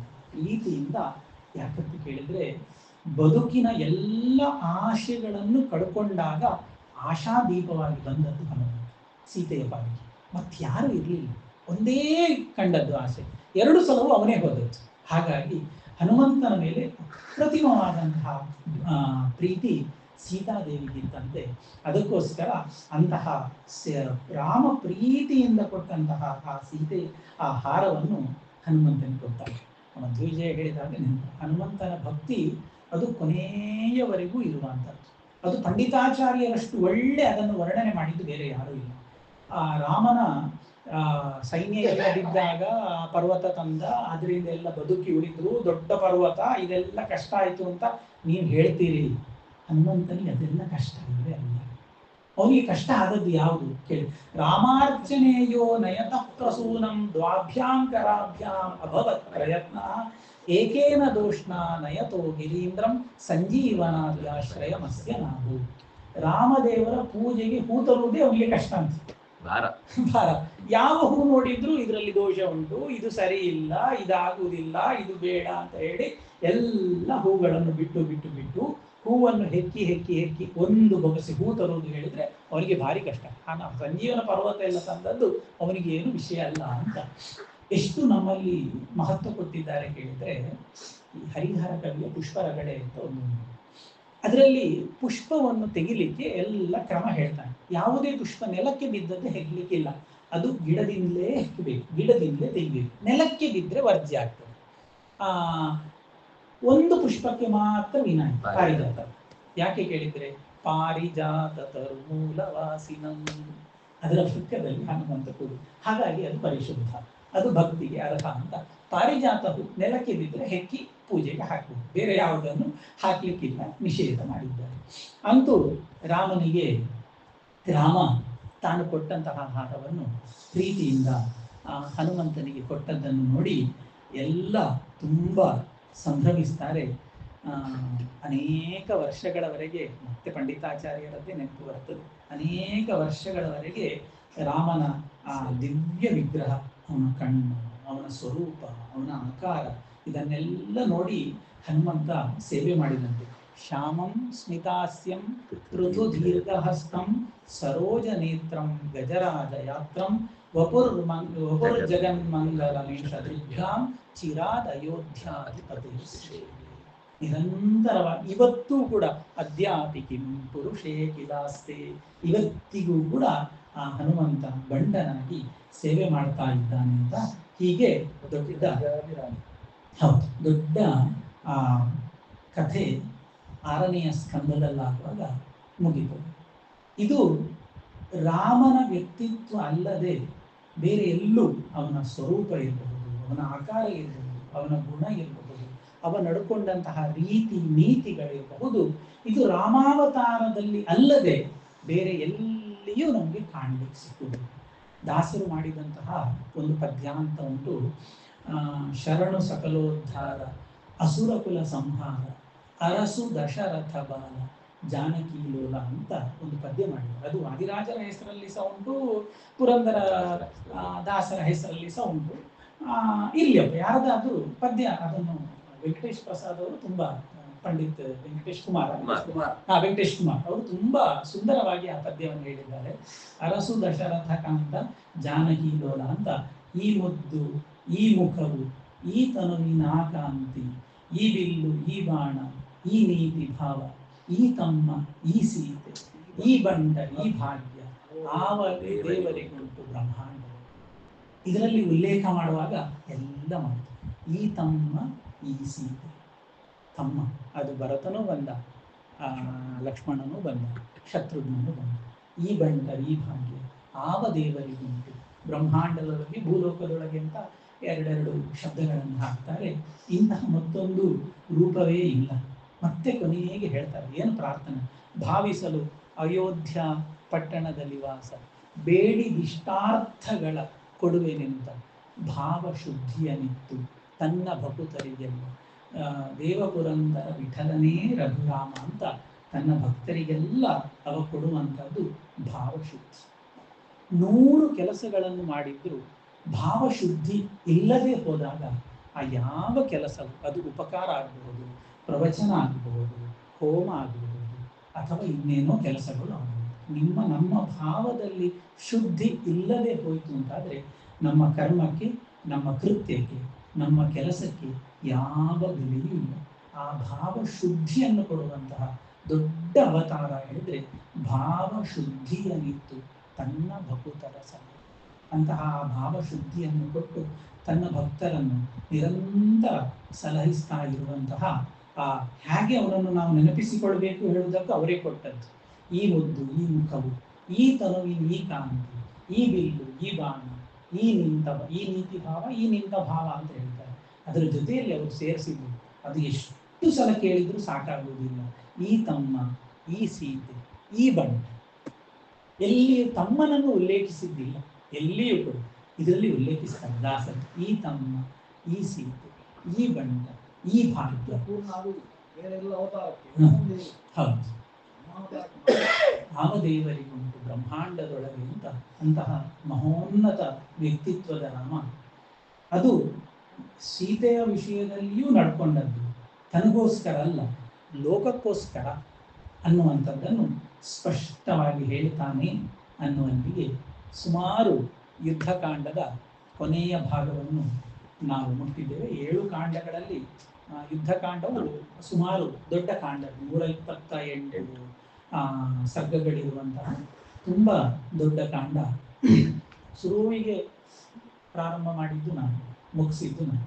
ಹಾಗಾಗಿ ಆದಿರಂತ್ಯೇನ ಸಹಿತ ಅಂತ್ಯೇನ ಹಿತಾ ಸಹಿತ ಆದಿ ಮಧ್ಯಗಾನ ಸ್ವಸ್ಯ ಸಂಜ್ಞಾಗಳು. ಹಾಗಾಗಿ ನಾನೇ ರಾಮಾಯಣ ಮಾಡಿದ್ದು ಅಂತ ಹೇಳಿದ್ದು ನಡೀತದೆ ಅಂತ ಹೇಳ್ತಾ ಈ 6 ಕಾಂಡಗಳನ್ನು ರಾಮಚಂದ್ರ ಸ್ವೀಕರಿಸಲಿ. ನಾವು ಮಾಡುವ ಪ್ರಾರ್ಥನೆ ಏನು ಅಂತಂದರೆ, ನಾವು ಯಾವ ರಾಮನ ಗುಣಗಳನ್ನು ಹೇಳ್ತೇವೆ, ರಾಮ ಅದಕ್ಕಿಂತ ಎಷ್ಟೋ ದೊಡ್ಡ. ಕೆಲವೊಂದು ಬಾರಿ ನಮ್ಮ ಅಜ್ಞಾನದಿಂದ ನಮ್ಮ ಮರೆವಿನಿಂದ ಏನೋ ಎಲ್ಲ ನೋಡಿಕೊಂಡು ಬರ್ತೇವೆ, ಕೂತ್ಕೊಳ್ಳುವಾಗ ಮರೆತು ಹೋಗ್ತದೆ. ಯಥಾರ್ಥವಾದಂತಹ ಗುಣ ಹೇಳಬೇಕಿರ್ತದೆ, ತಪ್ಪಿ ಹೋಗ್ತದೆ. ಅಂತಹ ನಮ್ಮ ಅಜ್ಞಾನದಿಂದ, ನಮ್ಮ ಮರೆವಿನಿಂದ, ನಮ್ಮ ಬಾಯಿ ತಪ್ಪಿನಿಂದ ಆ ಮಹಾಪುರುಷನ ವ್ಯಕ್ತಿತ್ವಕ್ಕೆ ಏನಾದರೂ ಅಪಚಾರಗಳು ಬಂದಿದ್ದರೆ ನಮ್ಮನ್ನೆಲ್ಲ ಕ್ಷಮಿಸಲಿ, ನಮ್ಮನ್ನು ಹರಸಲಿ ಅಂತ ಪ್ರಾರ್ಥಿಸ್ತಾ ಶ್ರೀಕೃಷ್ಣ ಒಂದು ಪ್ರಸಂಗ ಮಧ್ಯದಲ್ಲಿ ಬಿಟ್ಟು ಭರತನಿಗೆ ಹೋಗುವಾಗ ತಾಯಿಯನ್ನು ಬೈದ್ರೆ ನಾನು ನಿನ್ನನ್ನ ಮತ್ ನೋಡಲ್ಲ ಹೇಳಿದ್ರು. ಫಸ್ಟ್ ಶುರು ಮಾಡುದೇ ಅವನು ಪೂಜಿತಾ ಮಾಮಿಕಾ ಮಾತಾ ದತ್ತಂ ರಾಜ್ಯವಿದಂ ಅಣ್ಣ ಅಂತಾನು ಹೇಳಲ್ಲ. ಆಚಾರ್ಯ ಒಂದು ಪ್ರಶ್ನೆ. ಆತ್ಮಾನ ಮನುಷ್ಯ